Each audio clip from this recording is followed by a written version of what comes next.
One minute warning. We're streaming and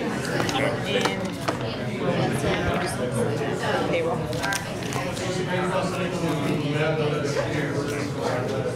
You see there's a lot of them because of Michelle's got a whole bunch. Oh, I see.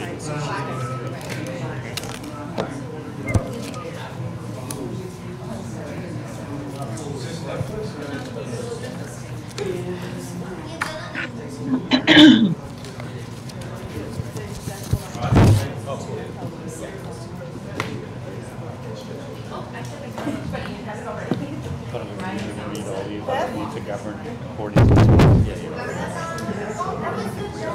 everybody ready?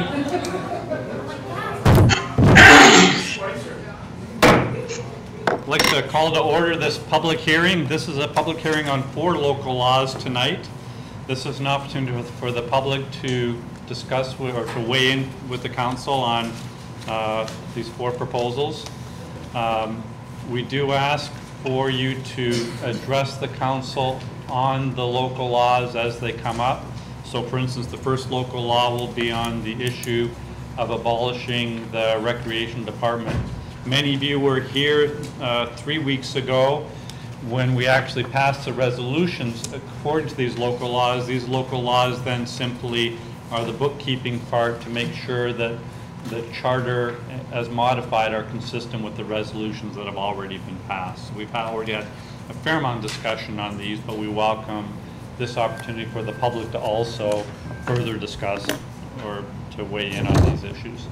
So let us begin with the first public hearing on the City of Plattsburgh is holding a public hearing to hear public comment on a proposed P2 of 2017, the local law repealing Chapter 98 and amending Chapters 139, 241 of the City Code of the City of Plattsburgh. And you also should have in your packets the actual wording of that local law. Do you want to read it?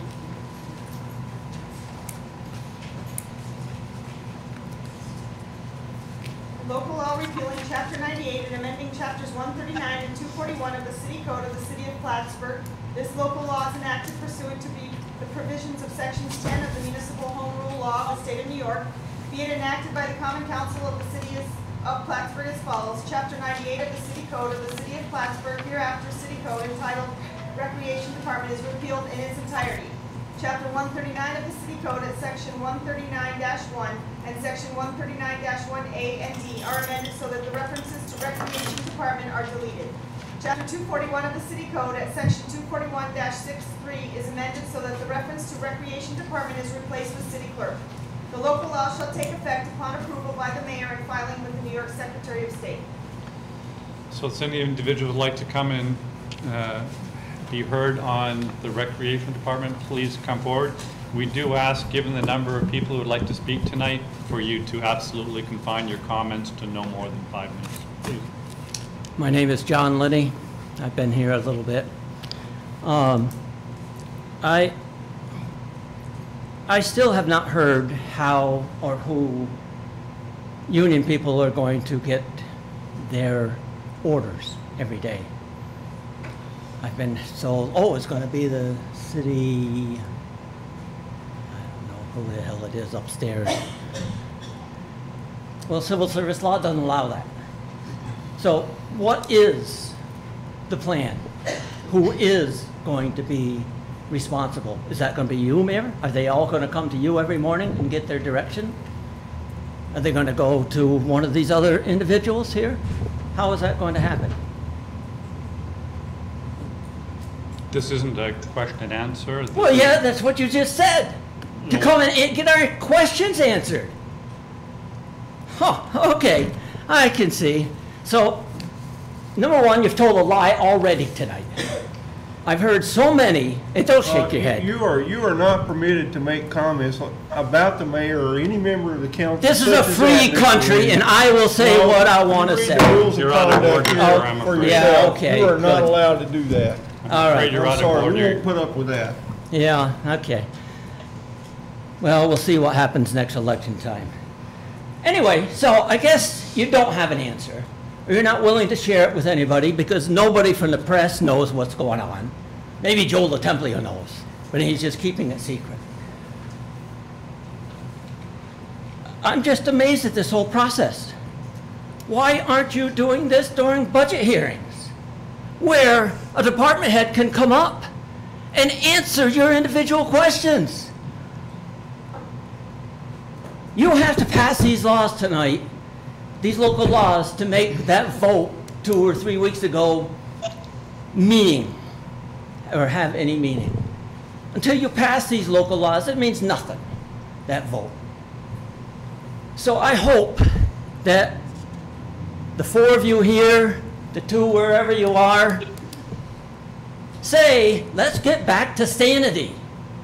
Let's do this during public meetings where the department head can come up, and so you're not looking at facts that you're getting from one person, maybe 2 people.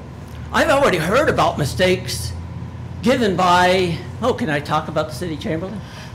Is that allowed? The focus only is on recreation at this time. Yeah, oh, well, I heard that you were given false data 3 weeks ago when you made that vote about the savings. That's a rumor going around from the media and stuff like that. So what is the rush? I don't understand it. Why aren't we doing it right? During the 50 hours I spent with you during election, never did you say, oh, I am not going to let the councilors go and talk to a department head. You're out of order, Mr. Linney. Would you please sit down? I think you've used your time up. Okay, well, there's 4 more. Okay. Would somebody else like to please come and address the council on the issue of recreation? I would just like to say I support the adoption of local law P2, Jeff Moore. I support that. The city is broke. It's time to move on, close this chapter. And like I said, I support this 100%. Thank you. Any other individuals like to please come up?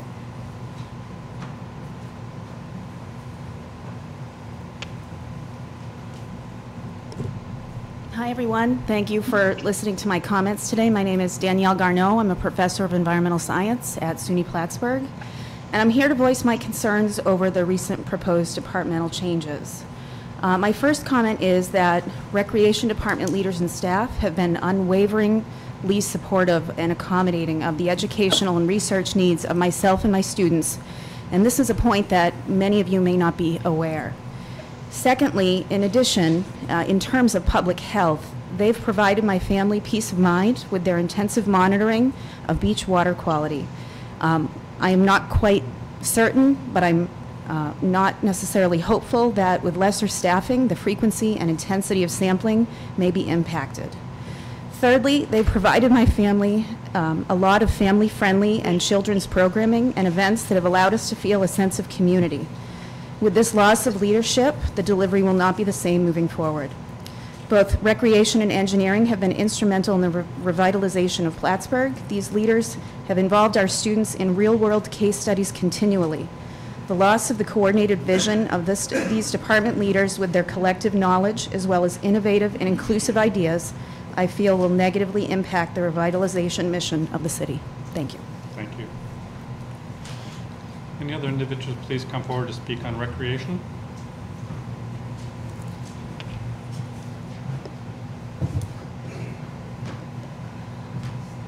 Hi, I'm Joel Parker. I live in the city of Plattsburgh, and by my last calculation, I think I pay almost 10% of my income to city and school taxes. And I'll tell you, I've never voted against a school bond, so that's where I'm looking at the trouble here. But I just wanted to encourage you all to have courage. And I hope you realize the difference between this administration and the past administration. I mean, you're really lucky. In the past, you've had a budget dumped on you guys at the last minute, and you've had to figure out how to work around the edges, how to get it to work, and I really envy you. I mean, you basically, by Christmas time, you've come out with a budget where you've managed not to fire anybody, where you've managed to cover the cost, and it's like, party, yay, we won. And I realize that feels like a hard-won victory. And I guarantee you it was hard-won, but it really wasn't a victory, because what you did is you managed to find the money to pay for the deficit without dealing with the cause of the deficit. And the problem the city seems to have now is that it's too big, and we need to cut somewhere, and that is always going to be painful. And I think as the cuts became real, the real pain is beginning to be felt. And I'm close to somebody who had to change careers in midlife. It is devastating. It changes everything. But I don't see how we're going to get around it.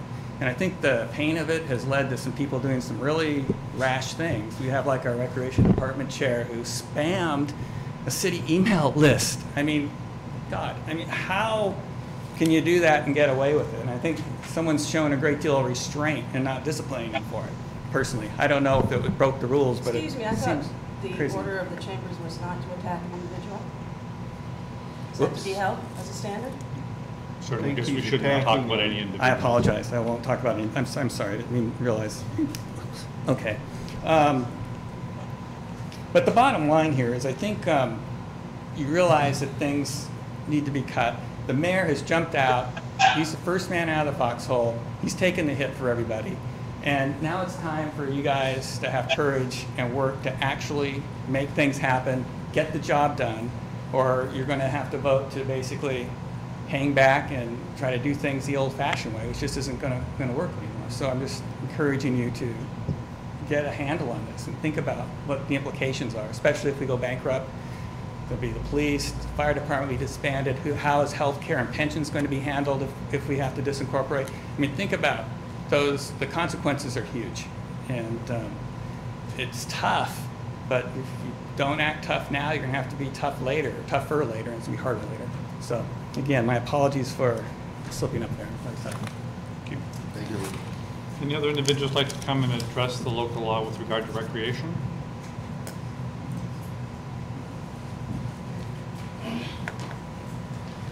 Hi, my name is Nick Dubay, homeowner here in the city of Plattsburgh.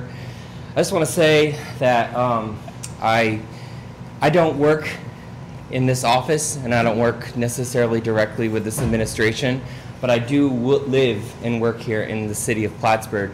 And I can tell you for a fact that I am not an expert on economics, but I am an expert on how humans perceive things, and that's exactly what I do for a living. I work recovery for a mental health agency. And the amount of panic that has went into the public here because of the way this was handled is terrible. And I'm very disappointed in how this all went about this, because I want to do everything I can to support the city of Plattsburgh. This is where I have a home, and this is where my kids are going to grow up. And the idea that we're changing laws or getting rid of a law, and the way the information was handed out has been very concerning to me. I've done my best to understand how this came about and what the options are, and I'm not a stupid person, but I think it's extremely complicated, and it could have probably been handled a little better. I will say right now, moving forward though, that whatever does happen, because I live here in Plattsburgh, I will support it and try to make it work best for my family, but also for the people of Plattsburgh, which I owe my life to. So I just caution that moving forward, that we work together, because all of you, whether you agree or disagree on how things should be done, you are examples to Plattsburgh on how we should all behave. And when there's this disagreement and infighting, it actually causes a ripple effect that is very damaging to the people here in the city. So, thank you. Any other individuals like to come and address the council on the abolishment of the recreation department?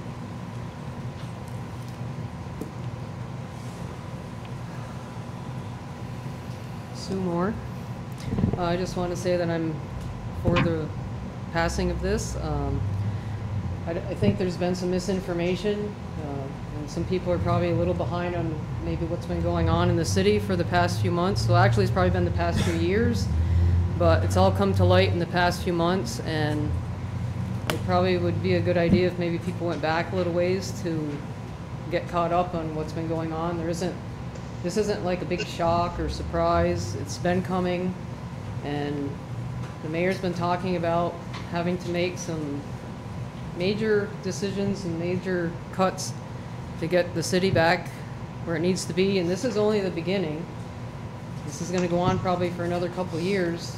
So I think, people need to be realistic, and, a lot of places people lose their jobs and get cut, and, this isn't the first time we've seen this. It's too bad some people are losing their jobs, but it happens, and I'm sure they'll land on their feet, and, I think people are overreacting a little bit about how it came about, and, it's been out there, and if people are hearing things have been done in secret, then I think they're getting false information. But anyway, I'm for this. Thank you.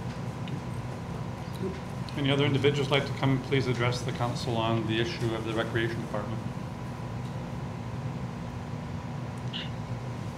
Seeing none, I'd like to close this public hearing and move into the next public hearing. It's on local law, City of Plattsburgh, public hearing, proposed P3 of 2017 local law repealing Chapter 48 and Chapter 82 and amending Chapters 233, 236, 241, 253, 257, and 270 of the City Code of the City of Plattsburgh. This is rather lengthy. Would somebody like to move that we suspend the reading of the local law? Moved by Councilor Kelly and second by Councilor Dowdle. All in favor?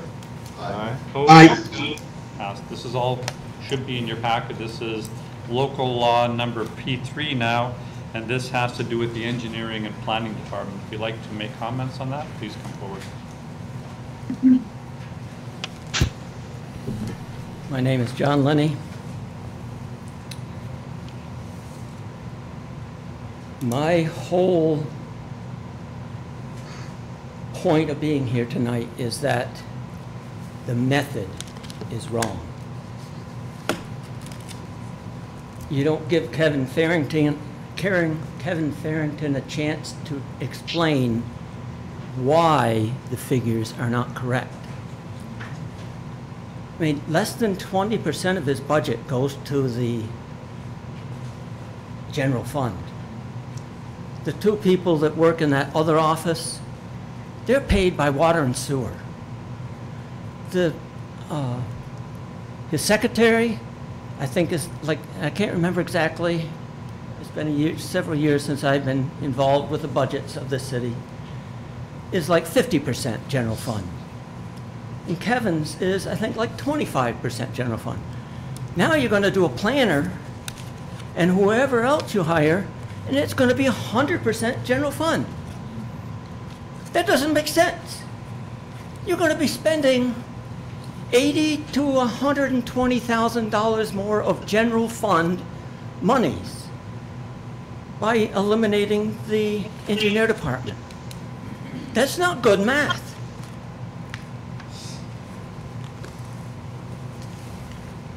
You need to take a step back. There's no reason these public laws have to be voted on tonight. Bring Kevin Farrington in here tonight, tomorrow night, Monday night. He's here half that time anyway. You haven't had a more dedicated civil servant than Kevin. As I told you 3 weeks ago, I came here at 7 o'clock in the morning because I was a one-man office. And his car was there, and he was in his office. And when I left at 4:30 or 5, he was still in there. I'd drive by, and his light would still be on at 7 o'clock at night. This is not somebody you treat this way. Give him a fair hearing on his budget. Let him explain why it is going to cost you so much more. There aren't any other city engineers, contrary to what you've been told. The one in Public Works, he's not a certified civil engineer. John Ruff is not a certified civil engineer. The guys down at MLD, they're electrical engineers.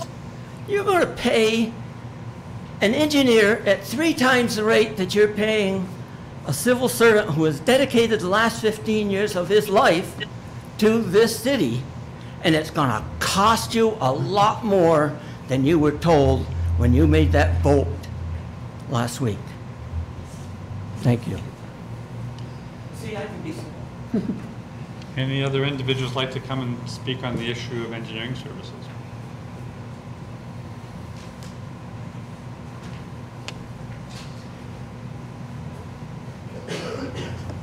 My name is Chris Blow. I'm a past employee of the city of Plattsburgh for 30 years. And I spent time at the water pollution control plant, the compost plant, and with Mike Brody at Water and Sewer. And I, as a guy literally from the ditches, always relied heavily on engineering. And I always thought that engineering, if anything, should be expanded. For instance, at water pollution control, I could build certain things, but as a builder, you don't want, say, some I-beam you put up to lift a 100-horse motor to come down on anybody. So back then it was George Miller, but he came and he did his thing and gave us a, go-ahead. Relied very heavily on engineering in the past, in those days. And like I said, I was kind of surprised that engineering was going to be shut down and to a point, and was kind of always in my mind it should have actually been expanded. Like for instance, when the compost plant and water pollution control were being built, there was $1 million spent on engineering. However, I know that there are other reasons for that. There has to be some outside engineering practices being brought in. That kind of, nobody could be an expert at anything, but and that's my comment, sir, and I thank you very much. Thank you. Any individuals like to come and speak to the Council on Engineering Services? Again, Nick Dubé. I would like to say, to speak about the Department of Engineering, I've always been interested in projects in Plattsburgh and how the downtown area is very unique compared to other cities. And I've had the opportunity to be a part of a project which relied very heavily upon the advice of Kevin Farrington himself, and he is the engineering department. And not only that though, the man bleeds Plattsburgh, and he understands the intricacies of what we need, and I thoroughly believe that only because I've seen him do that. I've seen him take where we had struggles building the treehouse. I've seen him get as creative as possible, use his resources, reach out, and he knows how to navigate the system. And somebody with that kind of experience, I just don't understand how he's not a necessity. And it, again, also like other people, I was very surprised to hear that was being considered not essential position. So, thank you. Thank you. Any other individuals like to come and speak on this local law?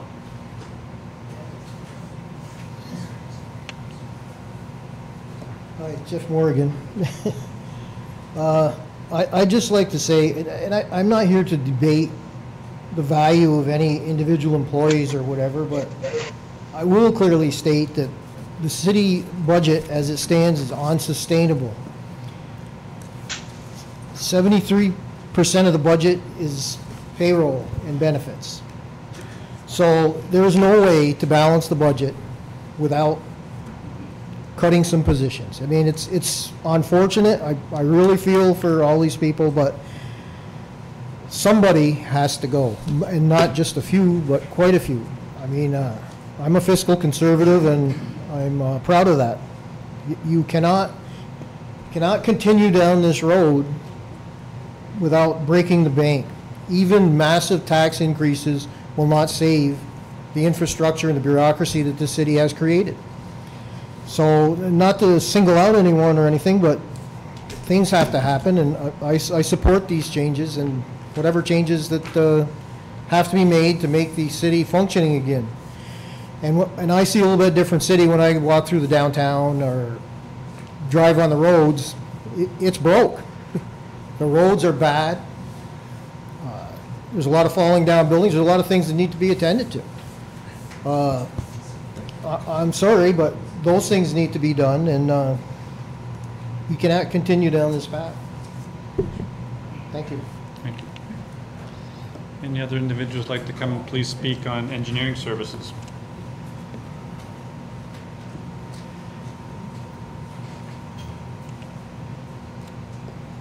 Yeah, my name is John Welch.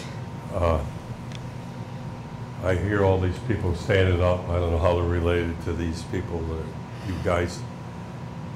They make like you guys, this is you just started this tonight, and you should bring these people in and talk to them.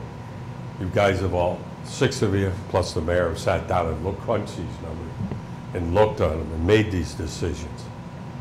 Sometimes being a boss, that's part of the problem. You have to make the tough decisions. As you've already made it in the vote, 3-3 was, tie was broken by the mayor. I was brought back from Florida to run Homeland Security at the city police. And I had to go through the vetting to get the job and everything else by Dan Stewart. Jack Stewart took over from Dan Stewart. And Jack Stewart decided he didn't like me, even though I used to work for his son, with his son, and I worked with his son-in-law, Pat Rask, who's the number 2 man at the city with the university police now. I didn't, what could I do? They changed, Jack made a tough decision. He said he needed the money, and I never did get paid the $5,000 that I was supposed to get paid. So you take that $5,000 and put it toward the budget. I didn't whine about it or cry about it. And go complain to you people I didn't get my $5,000. But from, like I said, over 7 decades in and out of the city all my life, I just left a man that owns a bunch of property downtown. And he owns apartment houses all over. He's a businessman like you. I don't know, I think a lot of these people have got other jobs with either the college or a government whore like me. You know, I've always worked for the government. Nobody else in my family ever worked. They all own businesses like you do. And they own businesses in the city of Plattsburgh. My grandfather had a dental laboratory on the 3rd floor over the corner bookstore for 30 years. And I heard these things about, oh, we got to save this, we got to save that.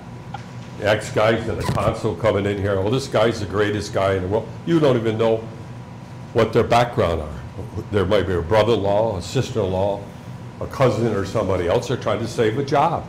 All I'm trying to do is save a city, like you are. But you can do it. You're doing a better job by crunching the number. This thing just didn't happen. This has been going on for decades.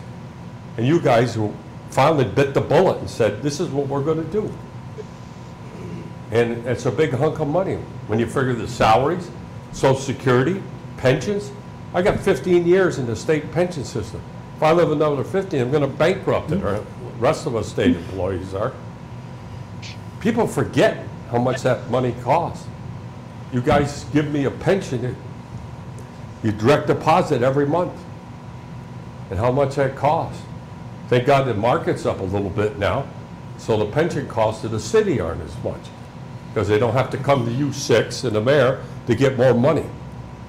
But to come here and say you haven't discussed this, like some people did, that's crazy. Because a little bit I get in the newspaper and come into the meetings, you guys have been discussing this, trying to balance the budget before October. Thank you. Thank you. Any other individuals like to come up and speak on engineering? I'm just going to respond to this gentleman. No, I don't think My that's name the- is John Lenny.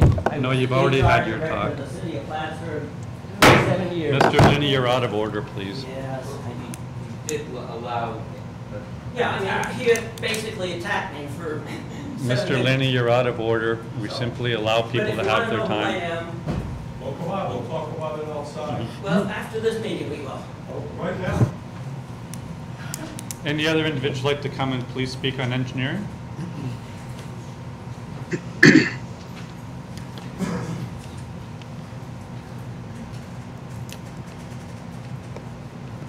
Bob Smith, 23 Concord Avenue. Seated in this room are some who agree with me and some who do not, all of whom I respect personally and their opinions. One thing we can agree on: there is a financial crisis the city faces which affects the entire population in one form or the other. A plan has been presented, discussed, and opportunities to offer alternatives made, including the possibility of only a tax increase to balance the budget.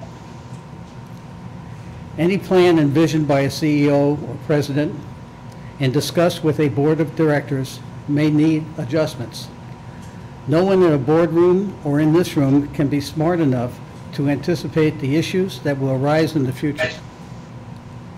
The most difficult and complicated course of actions contemplated will most likely find the board, or in this case the council, not all in agreement. The majority rules. From that point forward, the board works with the majority to assist the implementation of the plan. Our community is at that point. It is impossible to please all the stakeholders, be it a corporation or a city. In order to avoid gridlock, we must allow this process to take place. We should be gratified that our elected officials are taking action on a problem and not allowing others in the future to deal with it. And thank you for your time and service. Thank you. Any other individuals would like to be heard on the issue of engineering services in the city?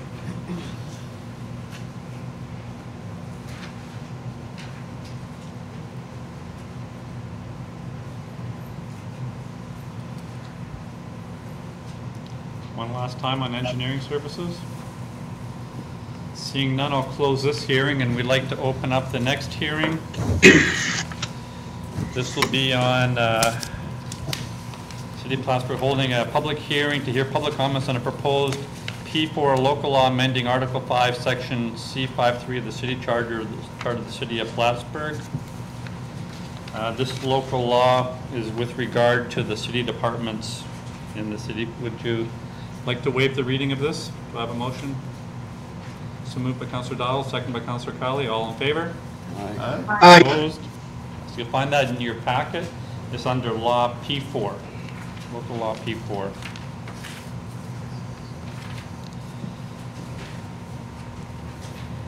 This local law, if you'd like to come and comment on it, it's the bookkeeping to adjust the charter to now incorporate the departments that resulted from the resolution 3 weeks ago and will be further codified tonight by the council.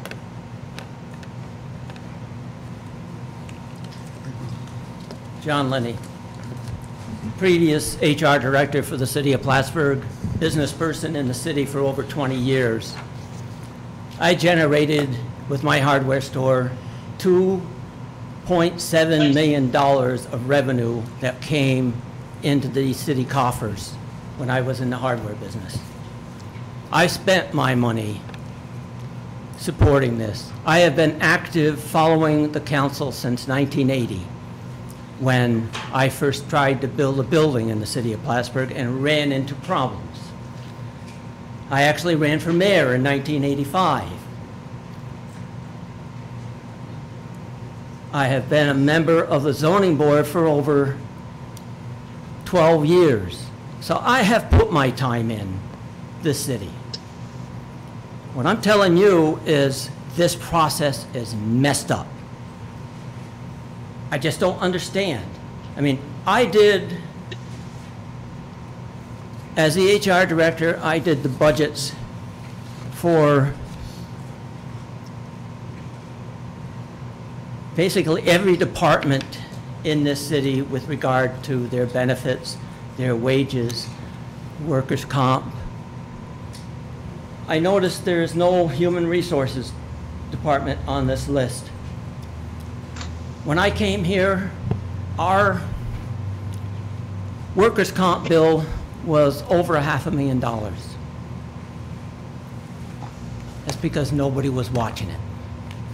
It was being managed out of the city chamberlain's office, There were no interviews of people that were hurt. There were no interviews of their managers.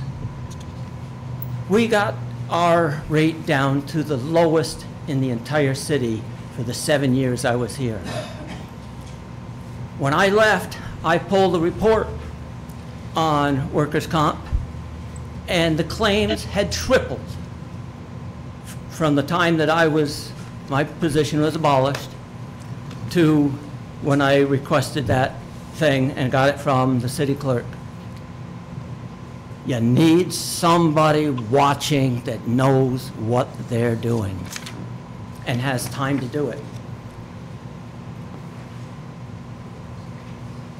I saved the city $6,000 per individual health insurance plan by bringing in an HMO. I got 60% of the active employees to switch to that HMO because it was a good HMO. And I worked with a local firm to bring that to the city. A good HR department saves you money. I saved the city millions of dollars by having the support of the mayor to do my job and to bring ideas forward. For the last so many years, the HR department has been stymied because the mayor ran everything. He did all the negotiations. Have you seen that MOA that you guys approved for ASME? It's the worst written MOA I've ever seen in my life. And when you try to enforce the health insurance program that you put in, that's because what it says in the MOA that they voted on is not what is trying to be enforced, and you're going to end up in court and lose. The HR director was excluded from that. If she had been there, that we would have had documentation. I asked for documentation on all of the proposals. There are none because the HR director was excluded. That can't happen. So don't approve this. Don't abolish the HR position. Work with them. Find out how they can save you money. Because I saved the money 10 times what they paid me. Thank you. Thank you. Any other public comment on proposed Rule P5? Seeing none, I'll close this public hearing and close this public hearing and begin the discussion on P5. We'd like to hear from the public on the issue of adjusting when hearings would be made once the mayor produces his or her budget. Under the current charter, the mayor is required to produce his or her budget by October 8th, no later than October 8th, and then it was presumed that public hearings would begin 1 week later from October 15th to 2 weeks later to the 22nd. Given that the charter allows the mayor to produce a budget quite a bit earlier, it then seems logical that we would want to have those hearings again within 1 week of the presentation of the budget. This modifies the charter accordingly then to allow window of opportunity for public hearings on the mayor's budget, so the council can then begin their deliberations to occur no sooner than 7 days after the presentation of the mayor's budget and no later than 28 days after the presentation of the mayor's budget, rather than waiting until October 15th through 22nd. So if anybody would like to come and speak on that issue, we'd be pleased to hear from you this time.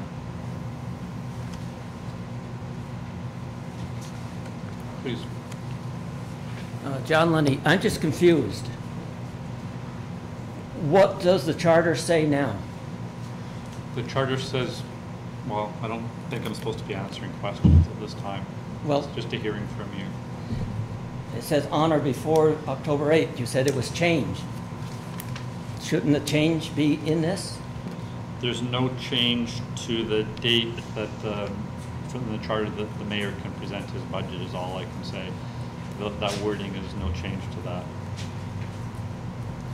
Any other comments? I just don't see the purpose of if you're not saying when, so I guess I've got to open up the charter and look at the changes it made? I can certainly share my copy of the charter with, if you'd like to look at it at your convenience. I mean, I'm all for having longer periods to look at the budget. And that's what my whole reason I'm here, is that's when changes should be made. When you've spent the time looking and talking to the department head. I mean, there's questions that I've been following this as much as anybody. And I just see question after question after question. And yes, you may be saving this amount of money by getting rid of the city clerk, but you're transferring it from the general, to the general fund. We're instead just of speaking going currently on the timing for budget hearings from the mayor's budget. Well, okay. Well, anyway, so if you have that time, that's when these type of decisions should be made. They shouldn't be made after 2 days of listening to it like last time. You got that proposal that you voted on 3 weeks ago, 2 days before it. There was no discussion, contrary to what somebody said. You voted, 3 people voted on it because the mayor gave it to them, and they're the mayor's buddies, so they voted on it. There was no discussion prior to that. It was put on without being on the agenda initially. And it just doesn't make sense to me. Any other individuals like to come and speak on the timing for public hearings on the mayor's budget before the council can then begin their deliberations? Seeing none, I'd like to close the public hearings for today. We will have another opportunity for discussion or public comments later on in the meeting, and I'd like to begin with the Common Council meeting for today. And we begin with the Pledge of Allegiance, please. I pledge allegiance to the flag of the United States of America and to the republic for which it stands, one nation, under God, indivisible, with liberty and justice for all. Roll call, please. Mayor Reed? Present. Councilor Armstrong? Here. Councilor Kelly? Here. Councilor Dowdle? Here. Councilor Enzel? Here. Councilor Casper? Here. Councilor Kretzer? Here. I hope you all have an opportunity to receive the agenda. Please know there will be an opportunity for public comment on agenda items shortly, and then for public comment of any variety at the end of the meeting. There are a number of items that we're going to be approving tonight. We're going to put into place or vote on the changes in the local laws that we just completed public hearings for. I'd like to comment and offer a correction of some of the record. Certainly within the budget I propose, and I expect within the budget the council is going to adopt, there are no cutbacks in any of the programs or services provided by recreation. You may know that in the city budget, if we were to cut payroll in areas outside of management, in other words, confining our cutbacks to union membership, our requirement first is to cut back on all seasonal and part-time workers. That would indeed decimate the recreational programs because they rely heavily on seasonal and part-time workers. As a matter of fact, our proposals for budget cutbacks in the ways we're proposing are to preserve recreational programs rather than to decimate them. I know there's been a little bit of confusion on that. I also want to thank an amazing team that has assembled to look at engineering services across the city. Their goal was to best leverage the various pockets of engineering supply, abilities, and demands needs across the city, and they came up with some what I find is very impressive recommendations. I don't believe that we're discussing tonight disbanding or cutting back on engineering services. I believe we're proposing ways to do them much better. We're doing them well before. I think we can even do them better in the future, and that's what's motivating my proposal in that area as well. I know there's been some misunderstanding about that, but I do very much appreciate all the engineers that came together in this city to help work out a new solution for this. With regard to the item we'll be discussing on budget hearings, to make sure everybody understands correctly, a mayor is able to produce a budget anytime on or before October 7th. So it then makes sense, or October 8th, pardon me, it then makes sense to begin the hearings on the mayor's budget within the timeline anticipated in the charter, 1 week to 2 weeks after the mayor's presentation. I'm the first mayor in a long time, perhaps ever, to produce a budget very early. Many of you know I felt the need to do this so we could start figuring out how to bank some savings in 2017, because by the end of the year we're estimating a fund balance that actually goes negative. To prevent that cash flow problem from occurring, I felt it prudent to offer an earlier budget than October 7th or October 8th. I hoped that we would have it approved earlier so we could actually start making changes based on the will of the council earlier as well. Now, within the charter, there's an awful lot of leeway for the mayor to simply make almost every single change we've discussed today, just as a budget necessity. I felt that that would be imprudent and irresponsible for me to do so if it also wasn't consistent with the will of the council, which is why I went for this rather laborious route. We began these discussions back in very early in June. Some of you were at the press conference when I announced we're going to have to start looking at an early budget, adjustments to the budget, and trimming of various departments accordingly. We've been working on it ever since.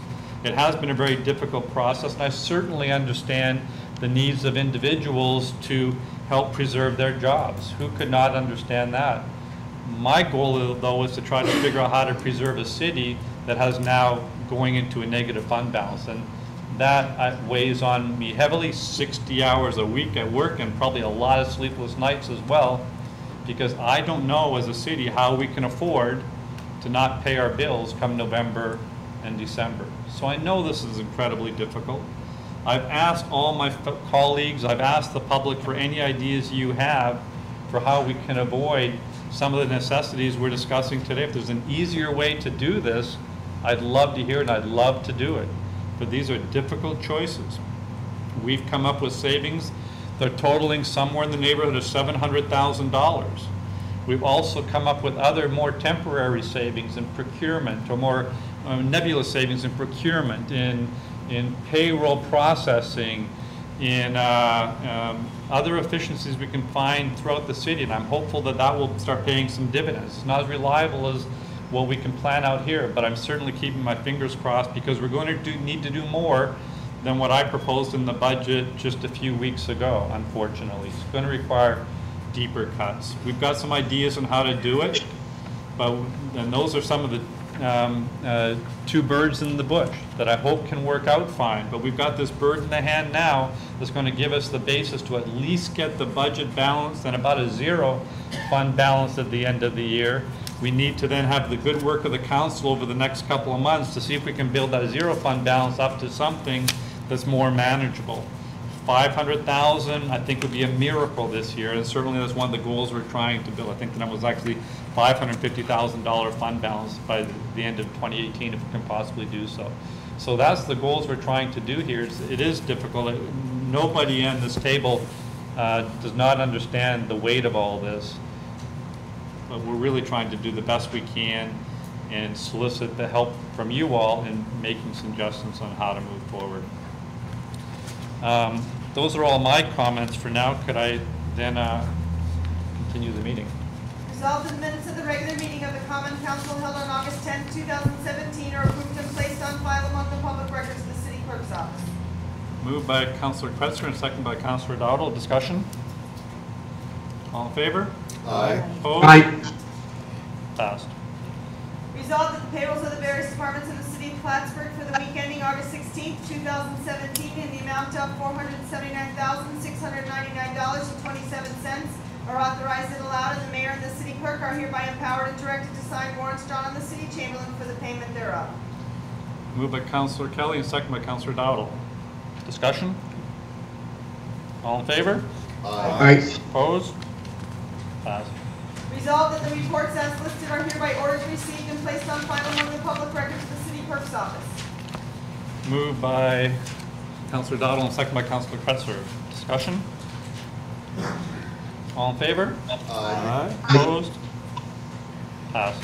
Resolved that the bills allotted by the Common Council for the week ending August 18th, 2017 in the amount of $834,012.19 are authorized and allowed, and the mayor and city clerk are hereby authorized and directed to sign warrants drawn on the city chamberlain for the payment thereof. Moved by Counselor Kelly, second by Counselor Dowdle. Discussion? All in favor? Aye. Opposed? Passed. This is now an opportunity for the public to please come and be heard on any of the items on the agenda, and please respect the 5-minute time limit. John Lenny, I'm asking you to table at least 3 of these public laws. I don't understand what the hurry is. You're going to open up your budget meetings soon? Give these department heads a chance to explain exactly what the savings are versus what the costs are. It just blows my mind that with the discussion of 2 days prior and the mayor banning the department heads from talking to individual counselors and banning individual counselors to talk to department heads that are being abolished. That's like a dictatorship to me. It wasn't done during the 7 years I was here. Counselors came to my office all the time. I went to counselors. Give these people a fair chance to make sure that what you're voting on is actual. Because with the city engineering department, you're going to be costing yourself a lot more money. I spent $10,000 for drawings to develop Don Dooley's property behind on Boynton Avenue.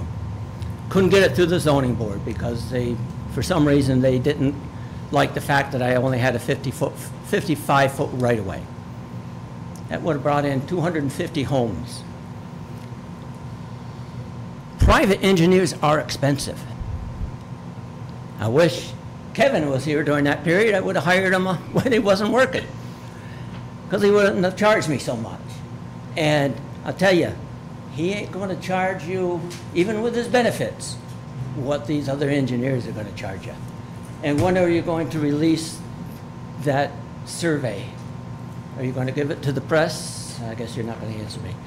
I would love somebody to get that report from the engineers, how they're going to cover all of this and at what expenses, and give it to the public.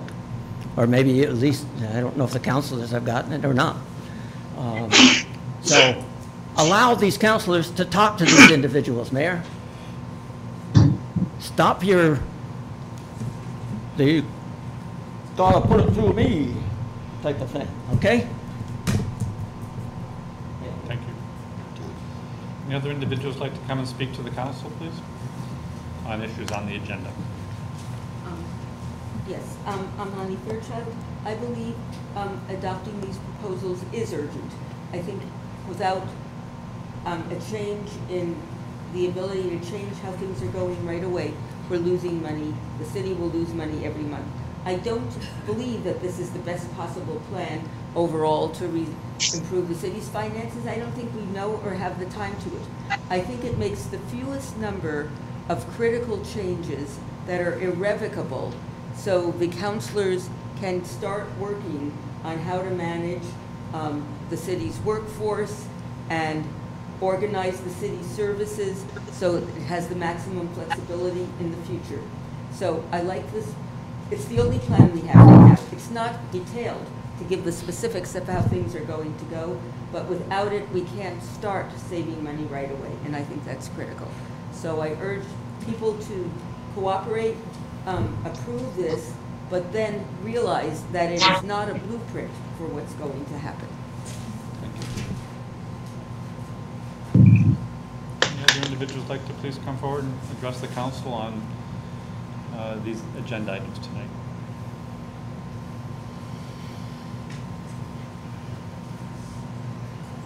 Getting up a lot. Nick Dubé. I just would like to urge, I understand that saving money and doing it as quick as possible is beneficial. I do understand that. But what I don't understand is that there's this idea that there's one way that things are going to be better. And I do know that when you work in a community and when you are part of a community, you need the input of opposition and you need to find a way to work together. And whatever you decide tonight, just know that the community is going to hold you very responsible for how we act.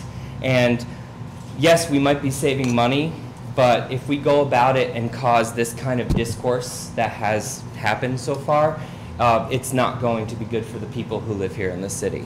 I would love it if I could see that there was time added to voting on this, because I do believe that there are people with points of view that do have valid information that could help. But if they didn't, and if for some reason their information could be proven that it just isn't going to work, that is better than just not allowing them to have input. But that is what I say, and again, you have a difficult job, and sometimes you do have to make the hard choices, but also sometimes hard choices mean taking time to listen to opposition, and that's all I have to say. Thank you.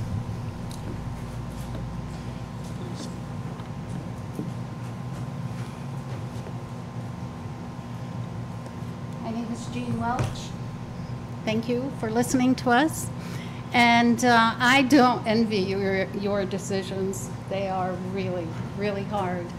I came back, as I said last week, I represent the Champlain Valley Quilters Guild. And we would like to reiterate that a march that you are considering, we totally support, but we would like you to consider the attendance at our show with the closing of Ruger Street. So, thank you all so much.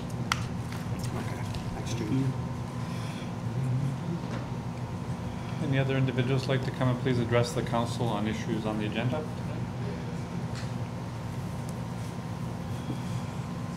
It's Jeff Moore. I don't know if everyone realizes the situation the city is in. We're without substantial tax increases. We're going to be run a deficit budget again for the seventh straight year. This would not look very pretty when you have to go and borrow money to make payroll, and that's where we're headed. This is a very serious situation, and I'm glad that some people are finally starting to wake up to this, but there is not enough money to cover the bills any longer, and the fund balance is gone. So we have to look at this stuff realistically and with an open mind. There is no way around it. There is not enough money, and you cannot cover it with tax increases. That leads to just a broke city, not being able to fix anything, to pave any roads, anything. And like I said, you'll look pretty foolish when you have to go and borrow money to make payroll farther down the road if you don't make some wise decisions now. So let's have at it. Any other individuals like to come and speak tonight on items on the agenda?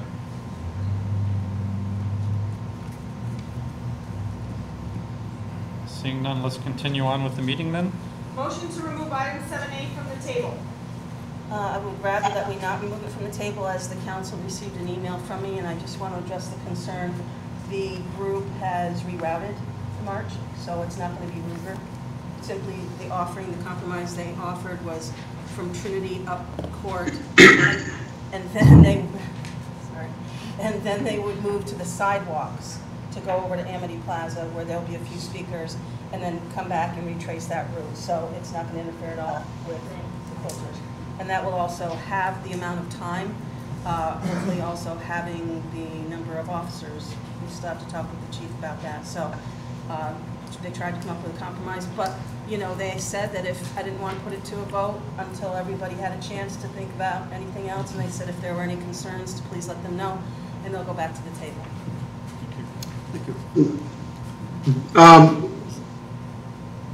Becky, I don't know if you've had a chance to talk to the police chief or not yet, but will there be a reduced number of officers required, which would reduce the number of amount of overtime that would be required? That's what I need to talk. Well, there will automatically be a reduced number of hours, because instead of an event that goes from 1 to 3:30, it's just going to be at max an hour and a half.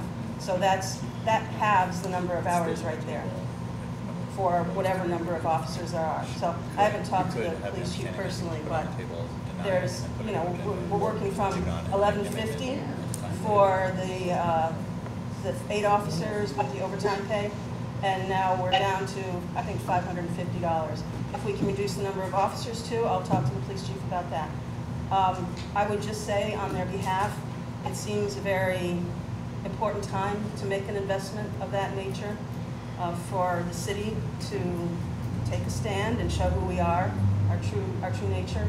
So I think that even if it does cost $500, that you know, they even talked about trying to do fundraising for it, but they already have to pay insurance fees and tent fees and so forth. So I don't want to make it overly difficult for them to do that. And quite frankly, every counselor could chip in $100 and we could pay for that overtime fee if that's what it comes to. But that's my opinion.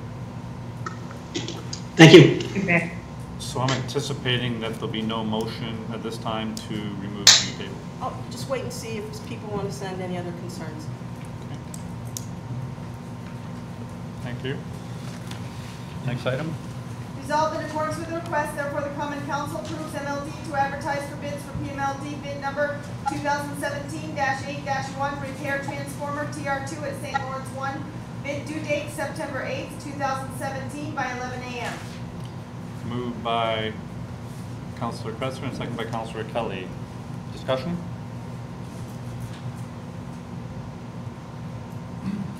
Roll call, please. Councilor Armstrong? Yes. Councilor Kelly? Yes. Councilor Dowdle? Yes. Councilor Ensel? Yes. Councilor Casper? Yes. Councilor Kretzer? Yes. Adoption of Local Law P2 of 2017, a local law repealing Chapter 98 and amending Chapters 139 and 241 of the City Code of the City of Plattsburgh. This local law is enacted pursuant to the provisions of Sections 10 of the Municipal Home Rule Law of the State of New York. The motion. We have a motion to waive the reading. Do we have a first? Do we have a second? Second by Councilor Kelly. Yeah. All in favor? Aye. Opposed? Discussion. Discussion. Need a motion to pass the local law. We just did a motion to waive the reading. Do we have a motion to pass the local law? So moved. Moved by Councilor Armstrong, second by Councilor Kelly. Discussion, please.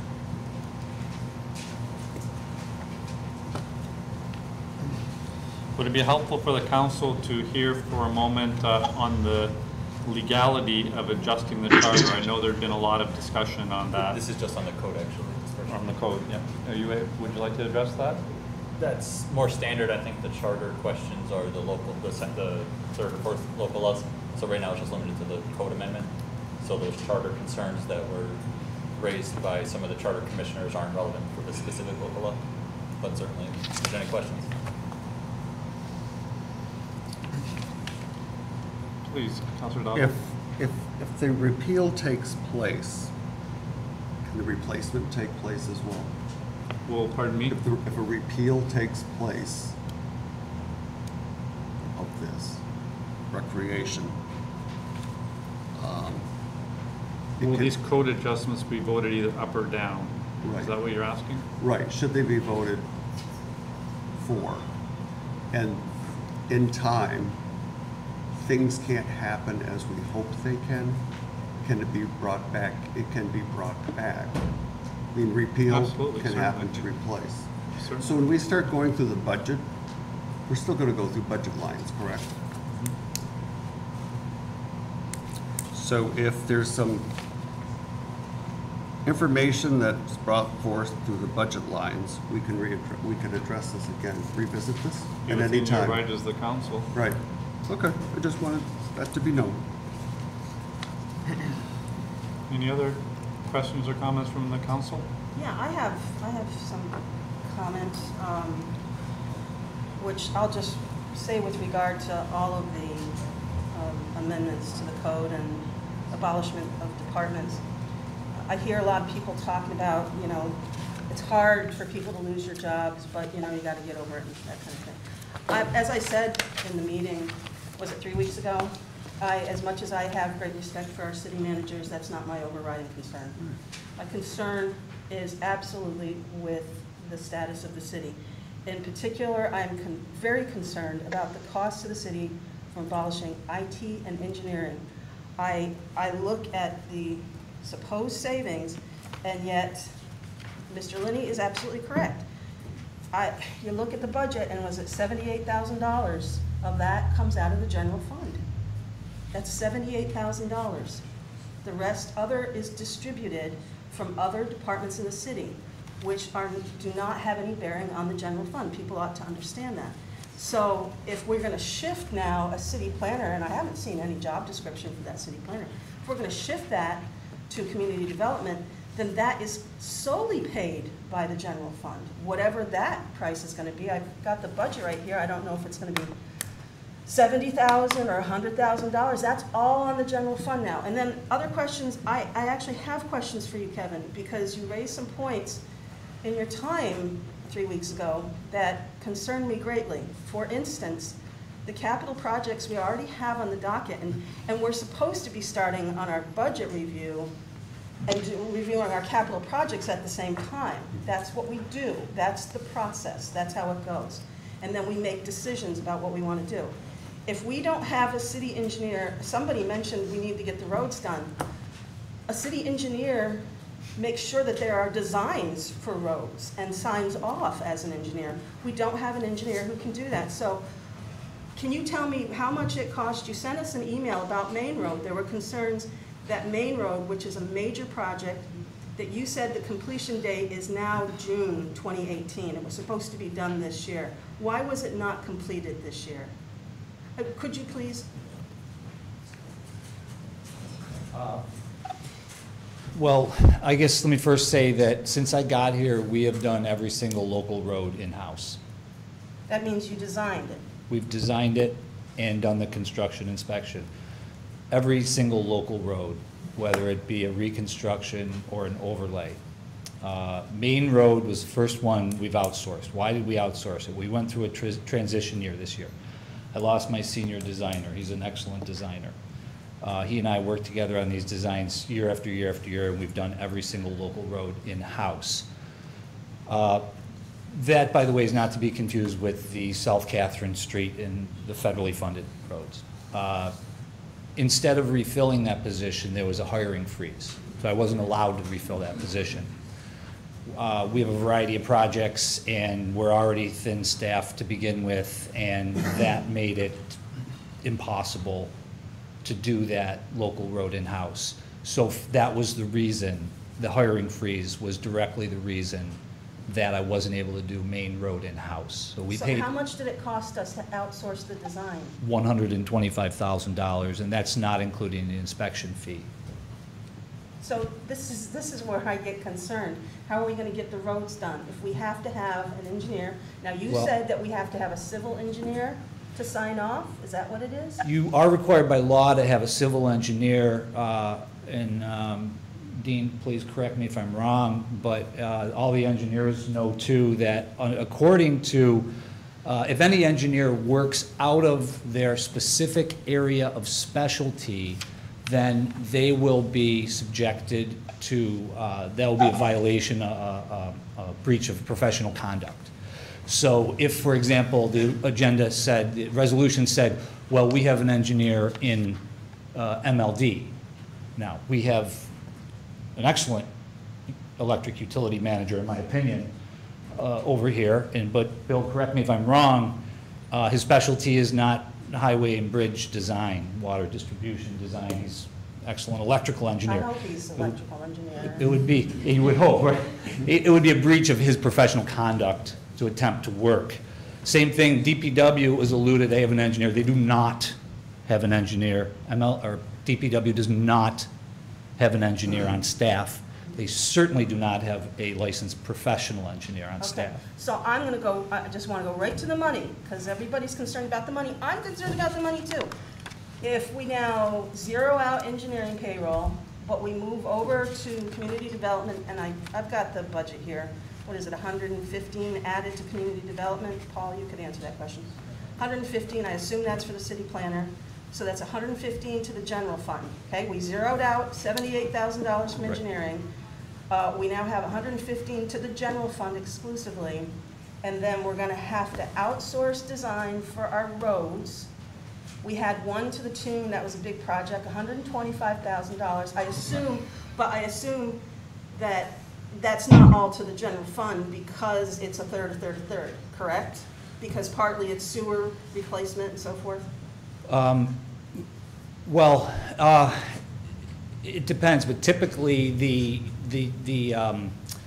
road work is all general fund, 100%.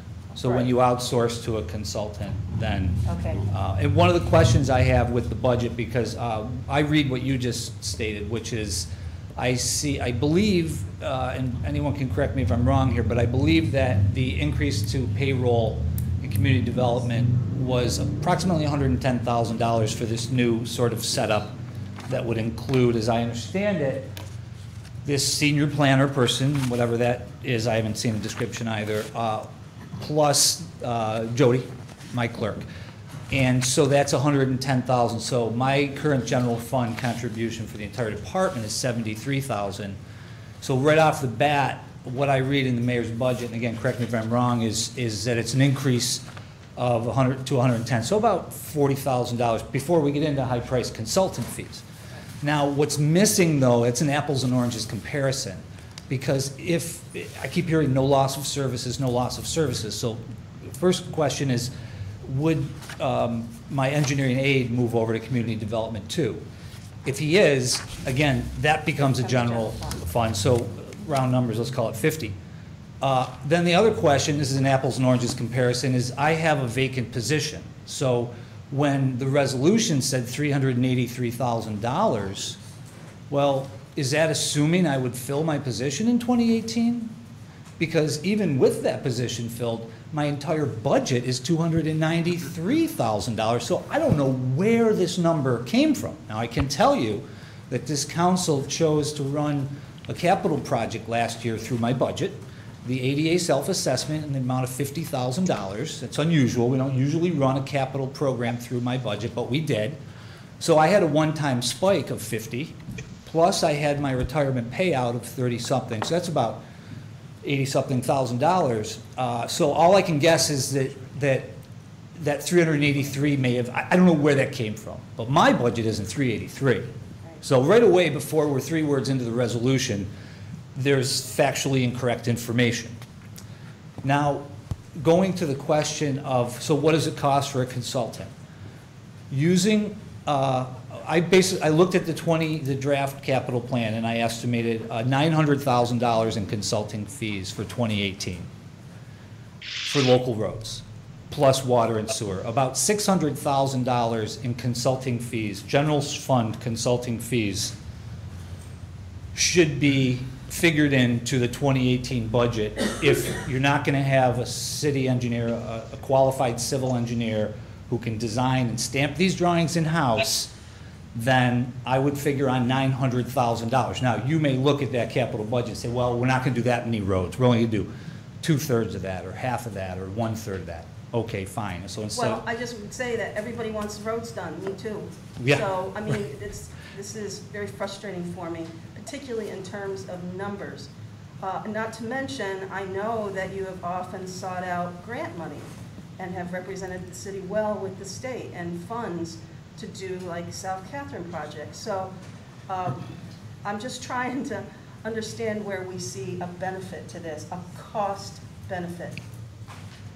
I'm not a mathematician, but I can balance a checkbook, and that to me does not seem correct. Well, I agree with you, Councilor Order. Casper, and I believe that the Point of federal. order. Yes, Councilor Armstrong?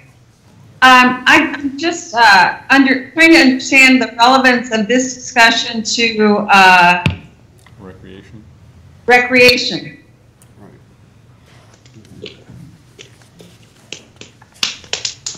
Well, okay, then we'll just take this and copy and paste it to the next local law. Thank you. Any other questions? Counselor. Further discussion? Roll call, please. Counselor Armstrong? Yes. Counselor Kelly? Yes. Counselor Dowdle? Yes. Counselor Ensel? Yes. Counselor Casper? No. Counselor Kretzer? No. Motion defeated? Or motion passed, pardon me? Adoption of local law P-3 of 2017. A local law repealing chapter 48 and chapter 82 and amending chapters 233, 236, 241, 253, 257, and 270 of the City Code of the City of Plattsburgh. This local law is enacted pursuant to the provisions of sections 10 of the Municipal Home Law of the State of New York. Being enacted by the Common Council of the City of Plattsburgh as I'd like to follows. move that we waive the reading, please. Moved by, to waive the reading by Councilor Kelly. Is there a second? Yes. Second by Councilor Armstrong. All in favor? Aye. Opposed? Pass. Do I have a motion for the resolution then? Local law. Or local law, pardon me. So moved. Moved by Councilor Armstrong, second by Councilor Kelly. Discussion? No, I'm just going to say everything that we said before, and my questions before still apply right now. I think everyone remembers. We can just proceed. Oh, I'm sorry. I don't think people will forget what was said. Okay, well, that's good. I hope not, for the future too. And to me, this is an indication of the rapid nature of which this process, under which this process took place. That we don't have a plan for something that is so financially serious to the city, as well as concerns the infrastructure, the maintenance of infrastructure in the city and development. So I'll let it go there. I might point out we do have a plan, and the plan's been available to the councilors for months, actually. It's been refined weekly.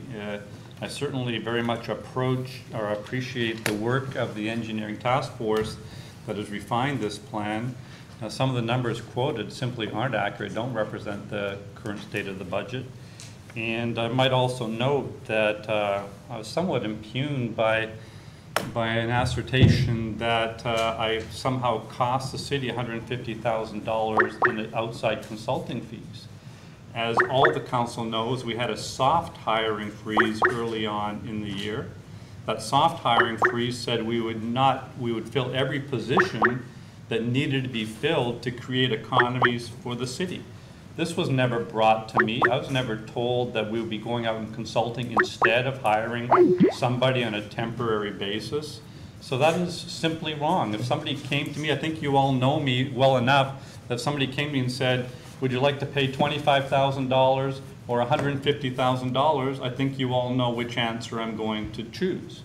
So that's simply a misrepresentation. I find it unfortunate. We have done the analysis in this. I think we can produce an excellent product. In some ways, we can produce a better product, as I discussed earlier. My goal is to maximize the level of collaboration across the city and the pockets of engineering, the pockets that have engineering services and also need engineering services. And I'm actually quite excited and impressed by the work of the task force that came up with a series of recommendations. Please, if councilors have questions, please come and take a look at the binder. Many of the councilors have, some haven't. And you can't simply avoid looking at the binder and then claim that you don't have the necessary information. Is it possible to have a copy of the binder placed in our mailboxes? We could. You do understand that this is, at this point, discussion amongst the council. It's not ready for public dissemination yet, but certainly. Discussions on email that we don't make public and we're not subject to FOIL. So I certainly have always kept the confidentiality of the council, whether it is matters discussed in executive session or elsewhere.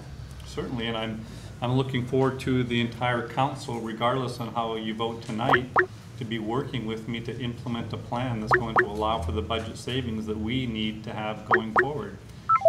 This is what we really need to do. We need to save the city taxpayers money, and this is a set of proposals that have done so. What I really wish also is that if people have better ideas, bring them forward. Please bring them forward. We've had a lot of criticism, but we've had no ideas, additional ideas put on the table. I disagree with that. I think that in the run-up, we started talking, you asked us to produce a budget, a 5-year budget in January. And so we sat here and we worked on it, and there were many ideas. There were ideas from many of the managers, and there were ideas about generating revenue. And then we got the FRB, which is a great document, and we definitely should adhere to it, including suggestions by the FRB for the marina. So there have been other ideas. I personally, and I'm not going to beat this to death, put a hold on the but I feel that the sharing of ideas has been preempted by these decisions. We'll have to hold off on conversation until one of our councils can join us. Do you jump out the window?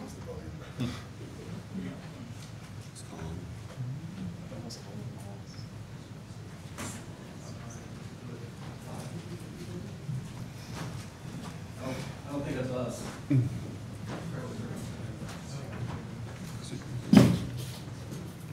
Quick question, who's going to do this when IT is gone?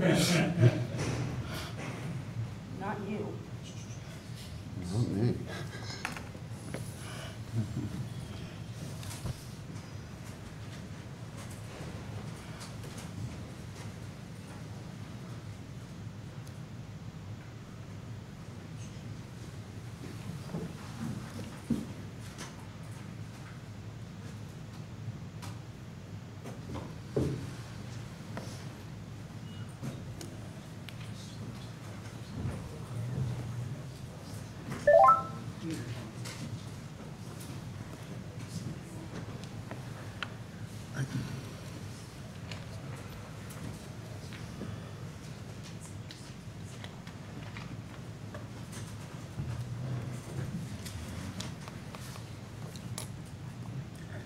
Peter, can you hear us?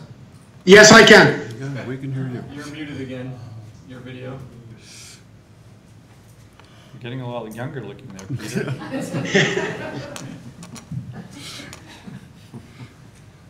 I can hear you. Yeah, can you unmute your video like I had you do at the beginning of the call?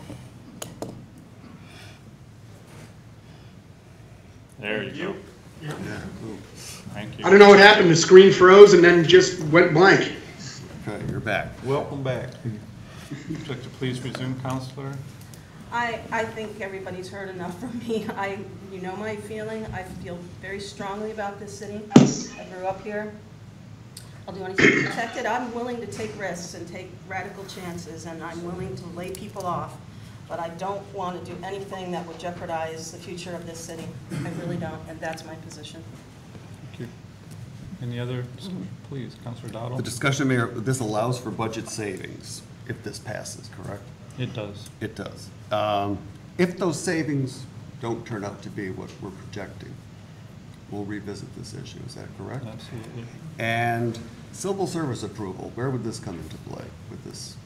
Subsequent to this, we would then seek civil service approval as well. And if they said you can't do this, or if they... No, we haven't had that discussion. But this allows us to get to that discussion? Correct. All right. Well, we actually are already permitted to get to that discussion even without this. So this and the other and the next, they're all available for revisiting? Of course, everything is available for right. revisiting. But based on savings, if they don't come to where we hear they're going. All right, thank you.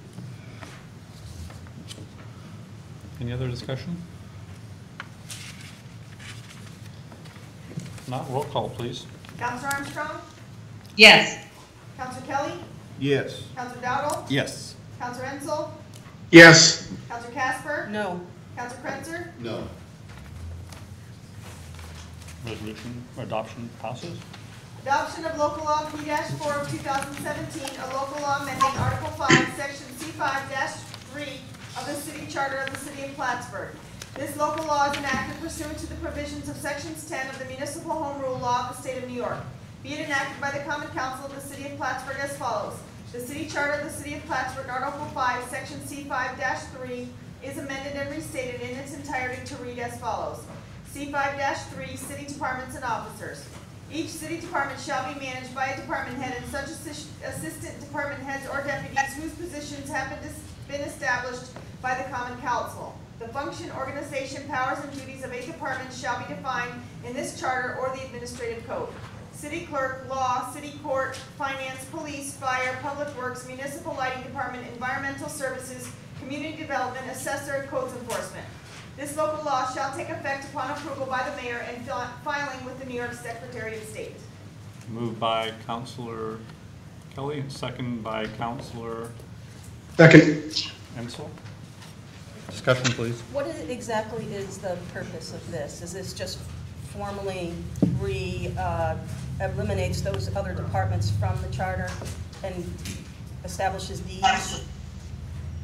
Yeah, essentially follows through with what action was taken several weeks ago with the resolutions. So the trigger was pulled with those actions. This now follows through to essentially do housekeeping to clean up the charter. Yeah. Okay, thanks. Excuse me? And once the, oh gosh, I'm sorry about the sound. Once it's okay. Determination is made about the assessor, we will eliminate or not eliminate the assessor, correct? Does not eliminate. It does not eliminate the assessor. Is that what you're saying? Right. Until such time as we've had the referendum, whatever it's called.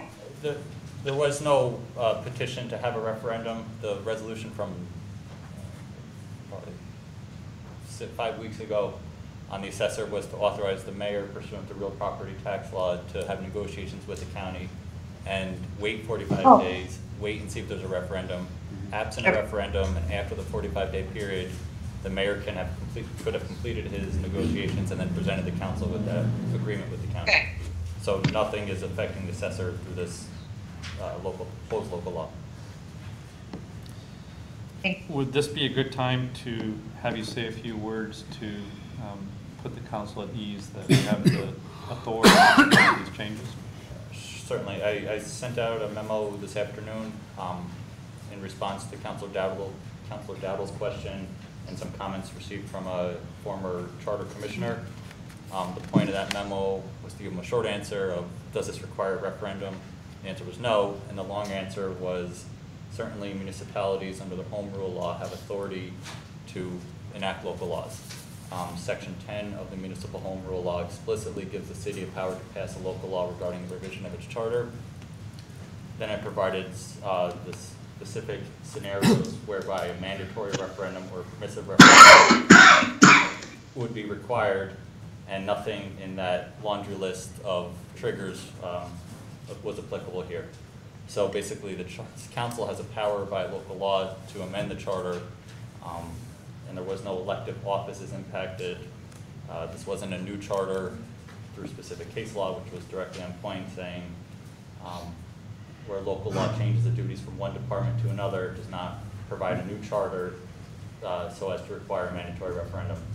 So that was the analysis on Councilor Dowdle's question.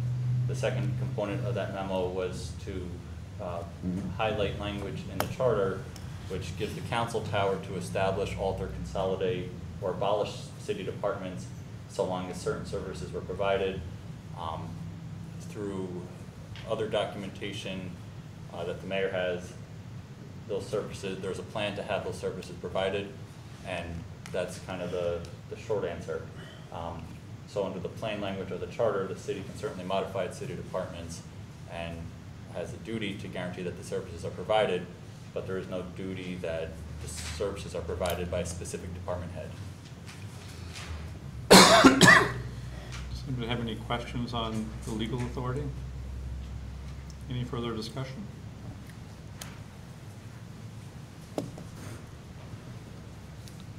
Seeing none, roll call, please. Counselor Armstrong? Yes.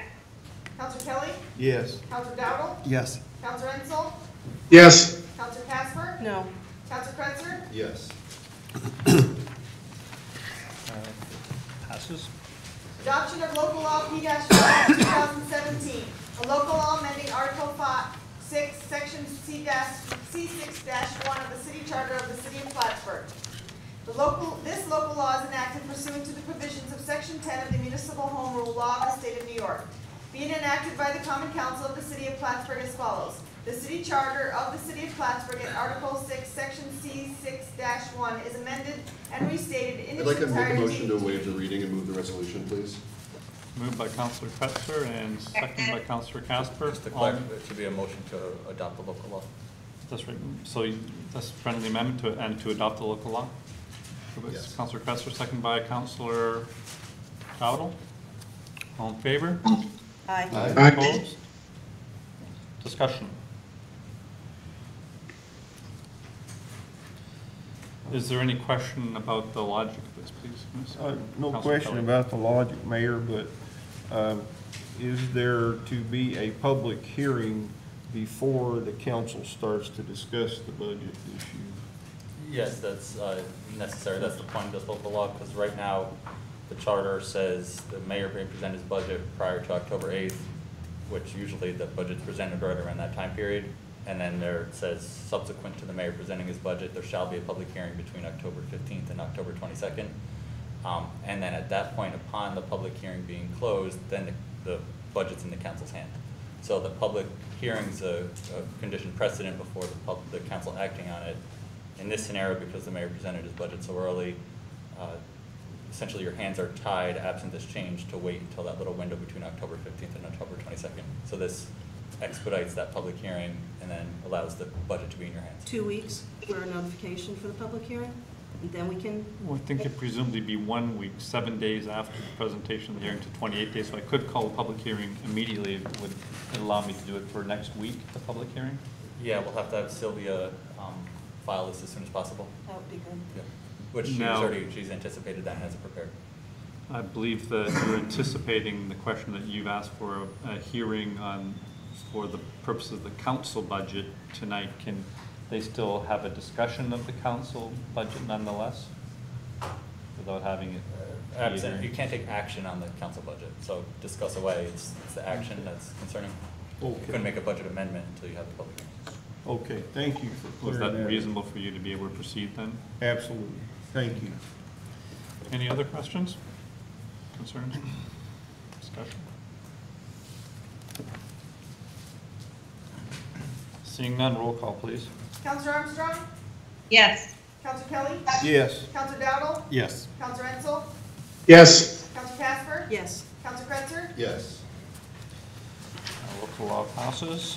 No travel requests or items for initial consideration at this time. Is that correct? I would like to announce a public hearing to occur at 5 p.m. next week, Thursday, August 24th, for the purposes of a hearing on the mayor's budget. And I think that's all I need to do at this time. Any other comments, liaison reports, or new business from the council, please?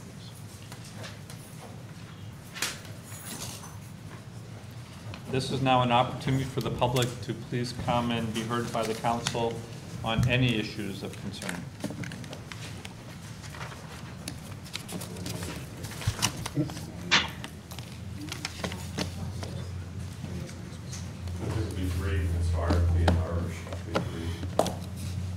I want to thank everybody that voted for this and didn't want to kick the can down the road, farther down the road instead of grabbing it. I know you guys all live in the neighborhood, so you're going to hear positives and negatives from your neighbors. I want to thank the businessmen that come and stuck their neck out and spoke out for their community. It's 2 and 3 generations right there, businessmen hiring people without government money or anything. I remember when the ex-mayor, Donnie Kasperzak, was here in his L&M liquor store, when he tried to make decisions like this, half his business fell down at the liquor store because of certain people went against his business because of the way he was trying to do things. So every once in a while, we need somebody, Mr. Kelly and Mr. Dow, and the people that are willing to take the bull by the horns, and they still got to live in the community, are willing to do it. And when I used to help with different campaigns and stuff, most of the businessmen in the Clinton County area, they're either no party or independent party because they get such a black backlash in their business, personal business, where they feed their kids, where they pay their bills, where they pay their taxes, where they pay their scholarships and things for his kids in school. So the people are willing to stand up and not kick the can down the road like Albany, Washington, and other places. Thank you. Any other individuals like to come and address the council, please? Any issue of concern?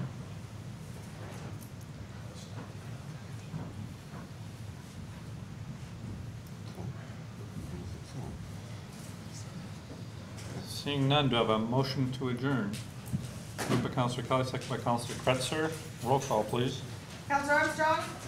Yes. Councilor Armstrong? Oh, sorry, I turned the volume down. Yes. Councilor Kelly? Yes. Councilor Dowdle? Yes. Councilor Ensel? Yes. Councilor Casper? Yes. Councilor Kretzer? Yes. Thank you, folks. You are encouraged to continue this discussion with Councilor Kelly's initial budget discussion at this time. I got the lid on. And thank you for coming. I'll stay, certainly. I have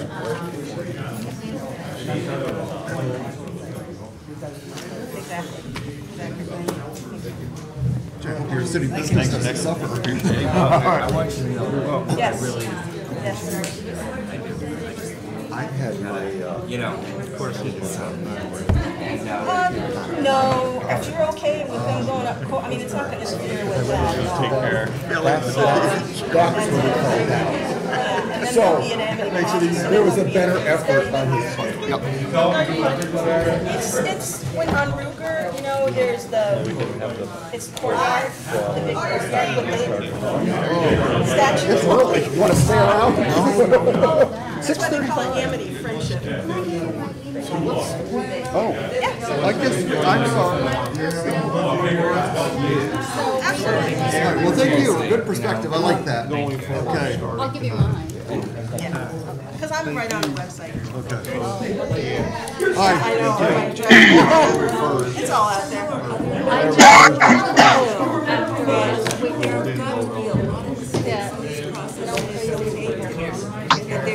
It's not, you don't kill people over there. Oh, I know.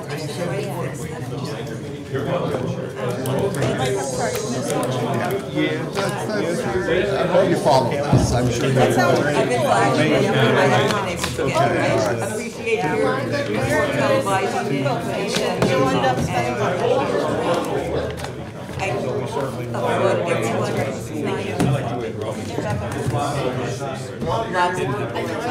Hi, Gene. Yep, okay. Oh, yeah. Apparently not, huh? I like to listen. I haven't even looked at him yet. Can I get them to you tomorrow? It is, and the city shouldn't pony it up over there. I won't press it because you're I absolutely. don't think so, but Somebody else actually say, it's kind of wait. surprising. I think I have the most open administration. Very good idea. There's been an ongoing, it's a policy of the city and right in the charter that the council would like to discuss anything with the department heads. We are what? That they include the mayor in the discussion. The mayor will facilitate all the discussion. I can show you the charter if you're interested. Oh, yeah. All the previous mayors have had to reassert it because sometimes things just get crazy and they all say. I know they have, well, a lot lately too. Surprise parties. Ready? Yes, sir, we are. Absolutely, Councilor Kelly. Some even unanimous. Yeah, 2 weeks from last Tuesday, whatever that is. Okay, We'll see ya. do it. I was sitting there trying to. Yeah, but there's a lot of See chatter. how it was spelled, and I'm like, I just take a picture. Can you guys hear? Can you hear? I can You can hear a lot. Thanks a lot. Just trying to get the dogs to stop barking. Oh,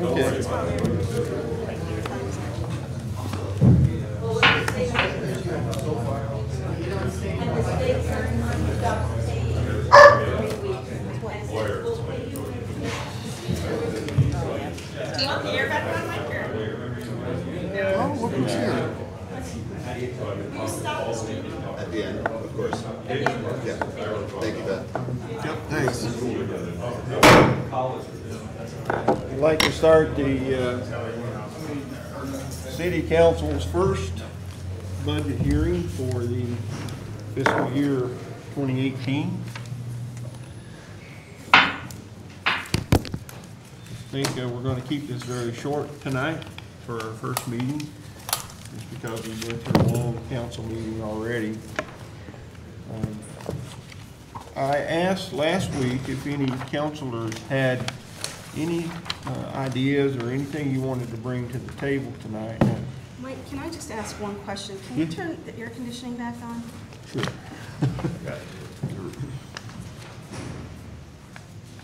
Sure can. Thank you. Okay.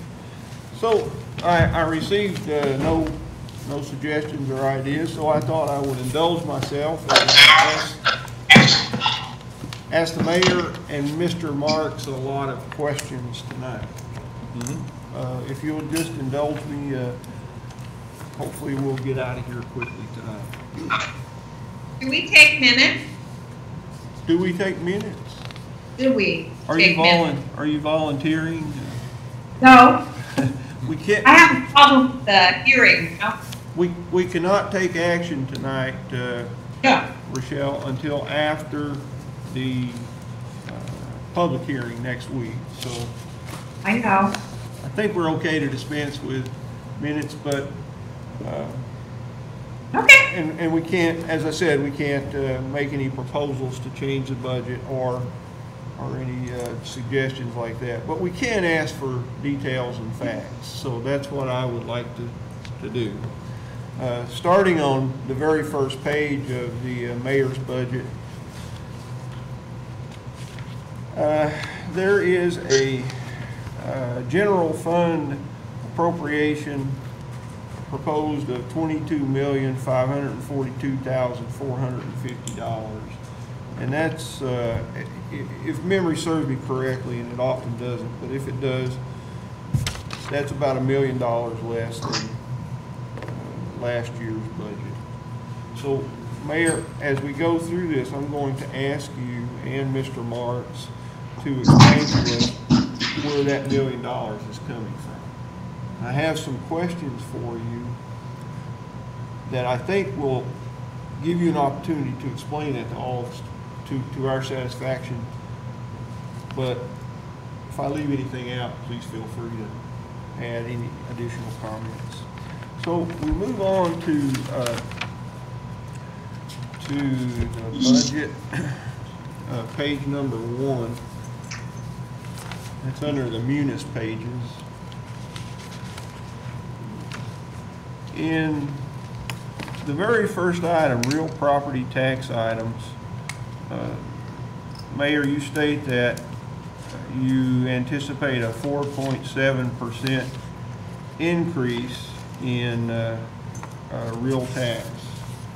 And you are the most conservative, fiscally conservative person I think I know. That seems out of character for you. Why would you think that would be a good number?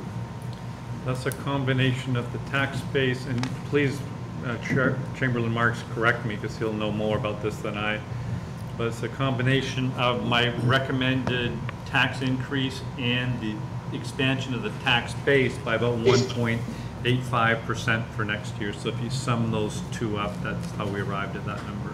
Previous page.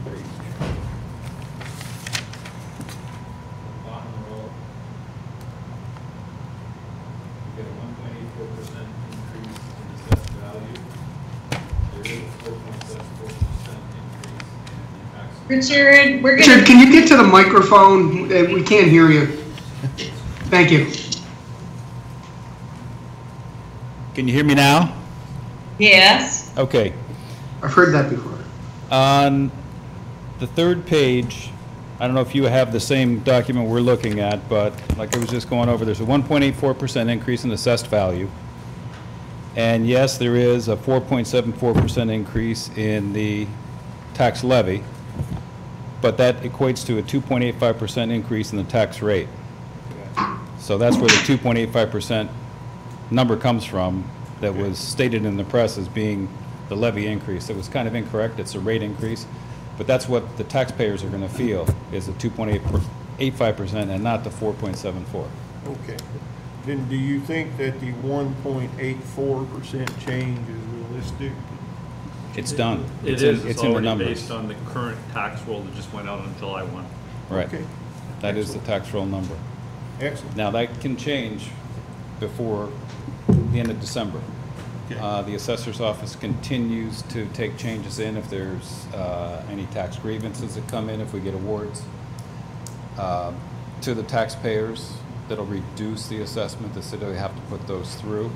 We try to make all the changes possible up to the end of December if we wait that long to do the city's final budget and get the property taxes together. Okay. Okay, thank you very much. Any more questions regarding? Item 1090, under the real property tax items. That's interest and penalties, is that correct? What are we talking there? 1090. Whatever is, it's pretty consistent every year. Yeah, that's right. That's an estimate of interest on delinquent tax payers, interest from delinquent tax payments.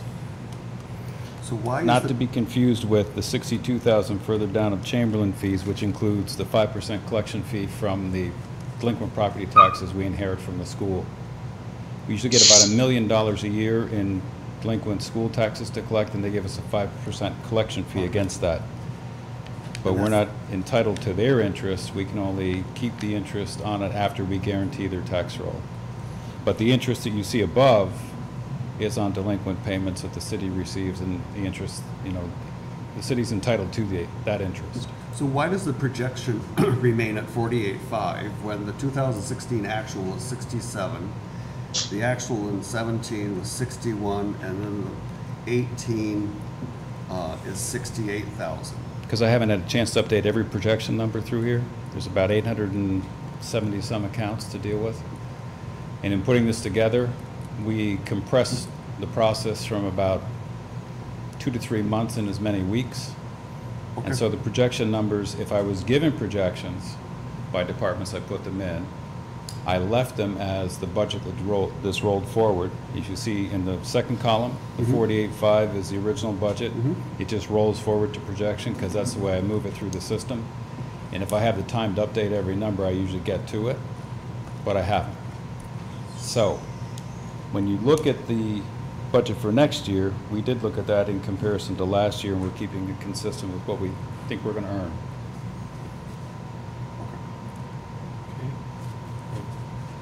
It's estimates at this point.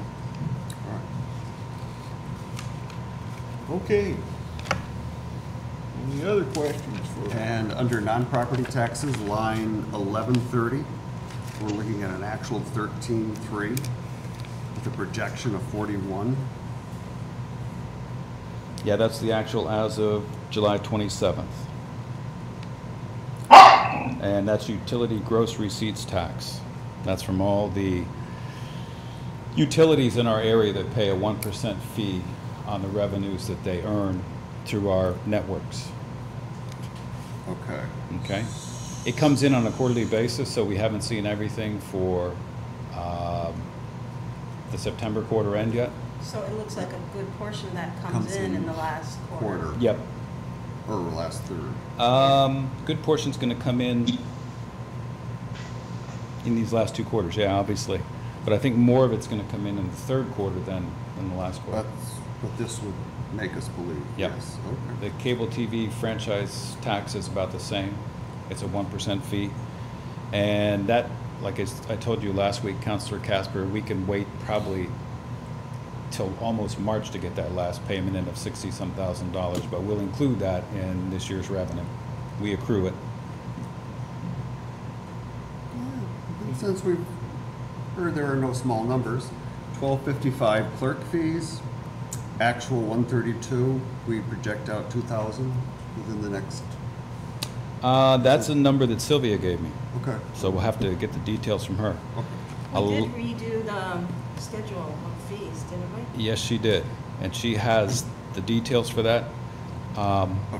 Again, I did this fairly quickly, and I got input from the departments, and if they didn't give me the details, I'll have to follow up on those. I got some details late that have actually had some impact on what these numbers should have been, but that's one that Sylvia actually provided, and she has the support for that. Right, but the projection being 2,000, and then 18 is 200. Yep.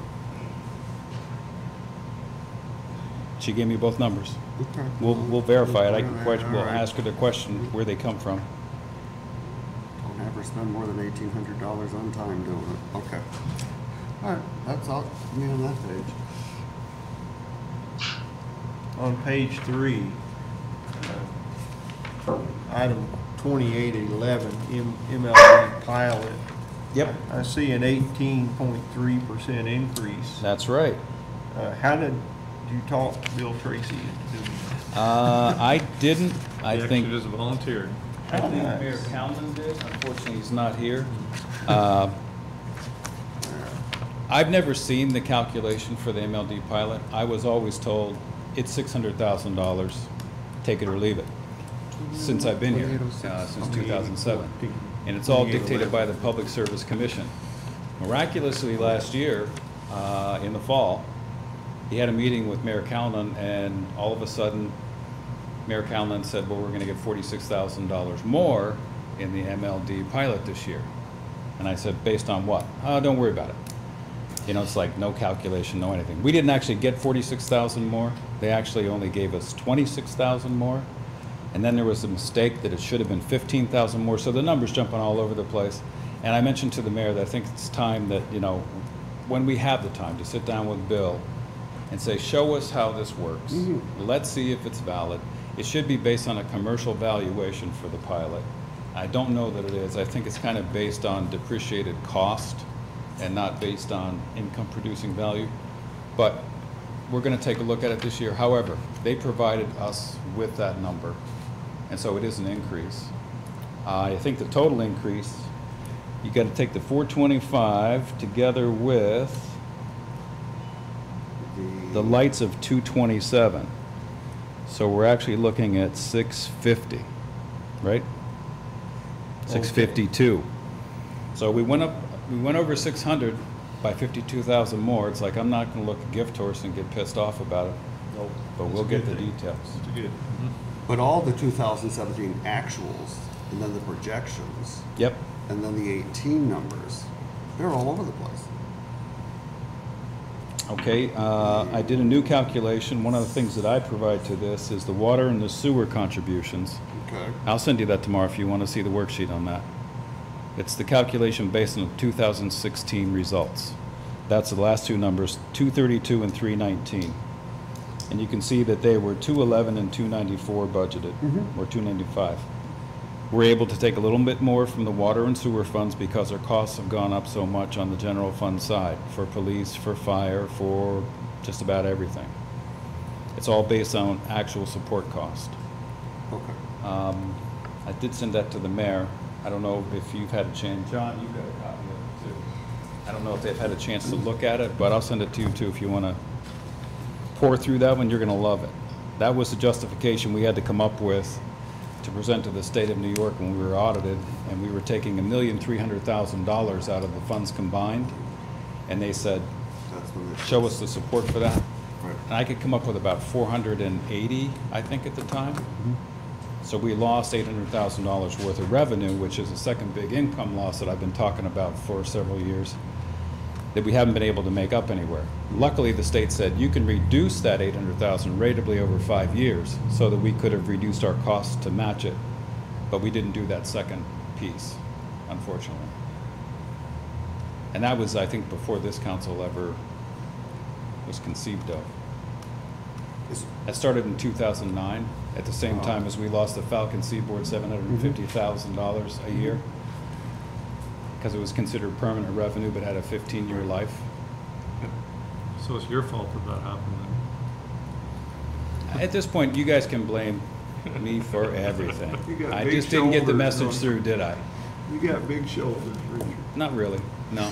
Not Just, really. hey, it's part of the job that, you know, when the numbers are bad, finance has really screwed things up. And I was referring to the Falcon Seaboard. Oh. It's your fault. You came, we lost that money. Yeah, 2 years after I got here. 2 years after? Oh. Yeah. Took you 2 years. Anyway. Okay. If we can go to page 4, and we have more questions on 3, David. No, I don't. Okay. Common Council, I'm gonna float the notion that we take a pay cut. We're asking other departments to tighten their belts. I'm gonna ask that we take a 15% pay cut. We can't decide on that tonight, of course, but keep that in mind. Can you hear me, Rochelle? Yeah. Yeah. Okay. Yes. Okay, then on the mayor's budget, Mayor, it looks like you've given yourself a significant pay raise there. It does. $40,000. You've gone from 119 to 161. Included in that is the reimbursables for the DRI work that we're doing. So Okay. it's to be reimbursed. I had a feeling that's what it was for, but it's good to hear you say that. Okay. Any other questions on page 4? I'll go down to the finance department. Okay. Office supplies. 3,300 is the actual, extra is 0.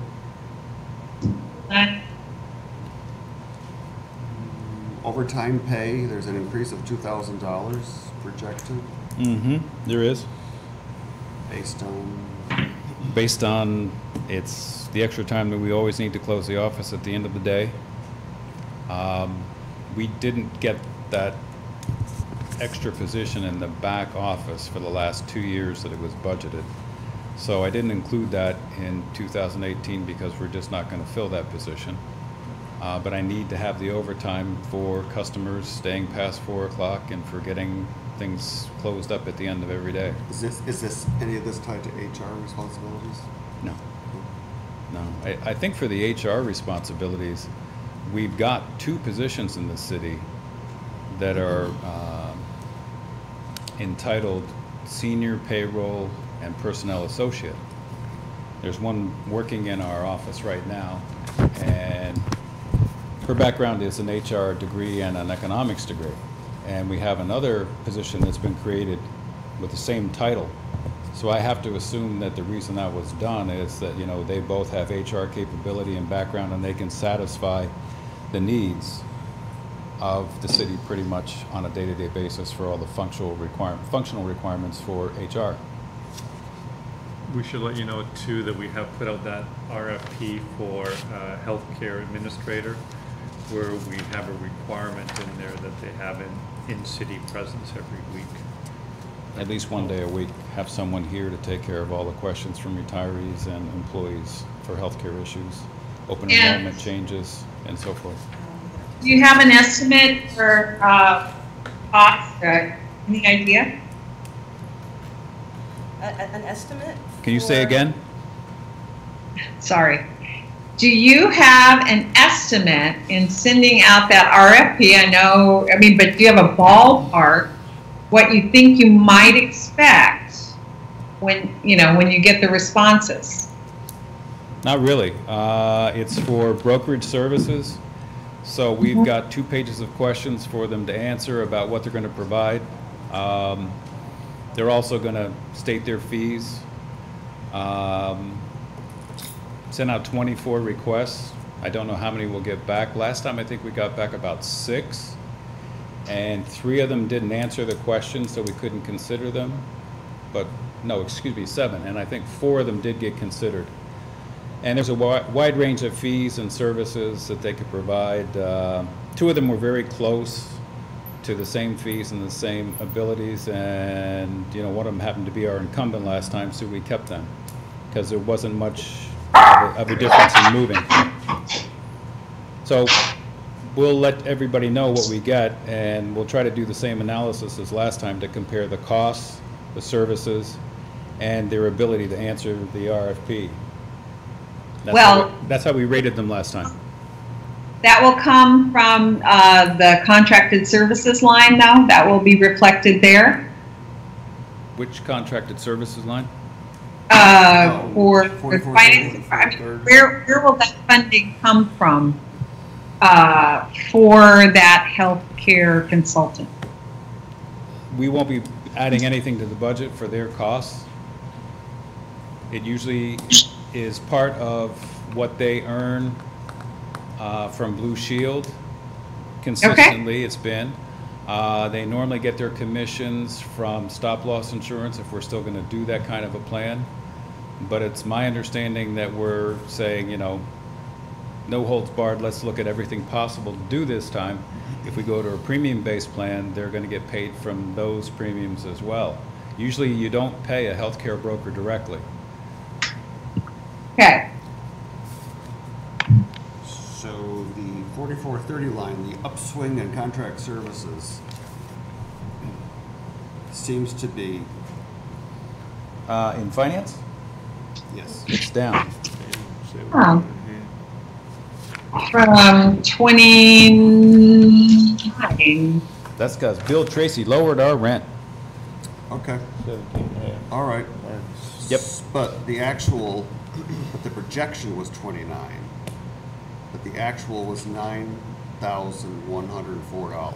So far, yeah. Right. Yep, But yep. then 18 is 24 too. Right. So that's So, not adjusted for the, That's adjusted for the reduction in rent. because that was like $6,000 reduction, I think we said. But where's all that difference go in the last third of the year? Is that historically up? I'd have to print you the details for my budget. I've got that detailed by, our SEC annual report is one of those services. We've got the rent from MLD, and that went down from 20,000 to 16,000. Oh, okay. No, wait a minute. No. Oh, No, it was 42,000 reduced to 32,000. So, yeah, so I've got 16,000 apiece in here and in data processing in contract services for the rent. I split it 50-50 because half the space is data processing and half is our finance office. So I'd have to give you the details of the other items that are in there, but I'll send that to you tomorrow. I got my budget detailed line by line for everything, so I'll send it to you. Or Monday. No, I want to send it right away tomorrow so I don't forget. Okay. It's 7 o'clock, everyone, and I promised Richard we'd get him out of here by 7 Hey, I'm on a o'clock. roll. Let's keep going. Let's get it over with. But we're almost done with the revenue side of the house here, aren't we? So We're actually into the expense. Yeah, we're into the, yes, we are, aren't we? Okay, well, let's finish this page and then let's go home. Is that a deal? sure. Okay, thank you. Okay, so I'm going to send you that. Also, I'm going to send you the calculation on the water and the sewer. Yeah, that's going to be a good one. You'll love that. Okay, go ahead. Can we move into the assessment part of the budget? Yes. Sure.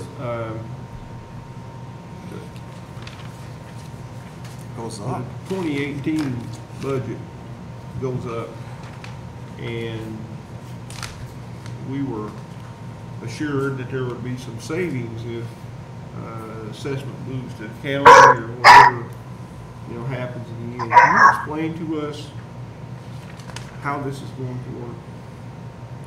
I think the county has done a calculation for us that our budget should go down by approximately $68,000, was that their calculation? That's what I remember. Yeah. So hopefully that's been properly reflected on those lines. Well, you don't see all of the benefits on those lines. The employee benefits have been reduced for the healthcare, retirement, FICA. So Okay. those are buried in the back of the report, roughly on page, Well, I it's, mean, you know, fee one, services. it's one thing that confuses everybody about our budget. Obviously, all the employee benefits are separated. They start on page 14. So you don't see the benefits attached to every department. Right. It And would be fee great if we services. did, because then you could see what's going on. Go ahead. Fee Sorry. services run 133,000. That's the county's estimate of the Okay. charge back to the city for the Okay. assessment services they're gonna That's provide based on the number of okay, parcels. Per parcel. Do Yeah. we know the price they're gonna charge us? What did they say? $25.50 per parcel on average for combined residential and commercial. We're about 1/4 commercial, 3/4 or 20% commercial, 80% residential roughly, something like that. A little bit higher than what other municipalities are paying, but it's because we have a lot higher commercial, larger number of commercial properties. We left the 6850 in there as Article 7 grievance costs to be split, you know, for protests from taxpayers between us and the school district. So that number actually we would hope would go down because it's on a pro rata share, correct? Well, usually if you look back to 2016, you see 17, almost $18,000 worth of costs, Yeah. budgeted 15 this year. So we're bearing all the cost of the Article 7 legal fees. Now we're saying we're going to start to share with the school district. They want back in And the on county. helping to fight those decisions. Right. We used to share with them, I think about 6 or 7 years ago. Right. Okay. Here's a shared service for us. Yeah. Good, good. Any other questions on page 5 tonight?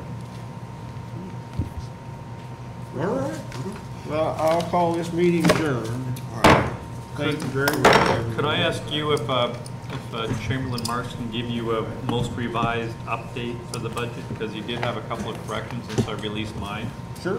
I don't think it changes any of the pages you've looked at so far, but it will change from others. The total cost went up a little bit, so we're gonna have to cut elsewhere a little bit more. But I'm also proposing for your consideration, we mentioned the municipal building rental. I'm proposing that we consider as an option moving municipal or collections back into and finance back into this building, and then striking about $35,000 from the budget, and in 2019 putting about another $4,000 of additional tax revenue on the rolls as well. So this is a way to try to get to what Councilor Ansel was asking, to see if we can get from 2.85 to about 2.5 levy. That's what we've come up. We require about $35,000 savings, and we think we've come up with that. Yeah. So what you might want to do is send them the most recent version with all your various adjustments for future discussion. Excellent. Thank you. Thank you both very much. Thank you. Rochelle and Peter, thank you very much. See you guys. Yeah. I'm glad you I- stuck around. To Paul D. Dominicus's proposal for savings that would allow the retention of a full-time events coordinator, so we Yeah. keep me on the lookout for that. Yes, yes, we will. Thank you, Rochelle. Okay, Thank guys. you, Peter. Bye. Enjoy your time away. What's left of it. Okay, and looking Okay. at the solar eclipse next week. Okay, bye. Bye.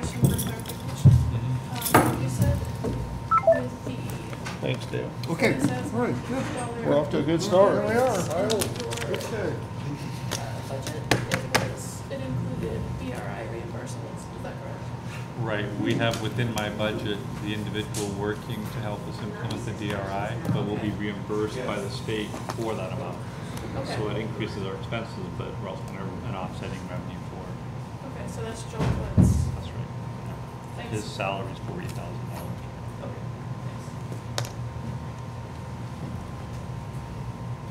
That's an interesting. Yeah, isn't it? I don't know who's spreading it. Hmm? I said, who knows why they're doing it. Somebody It's perverted.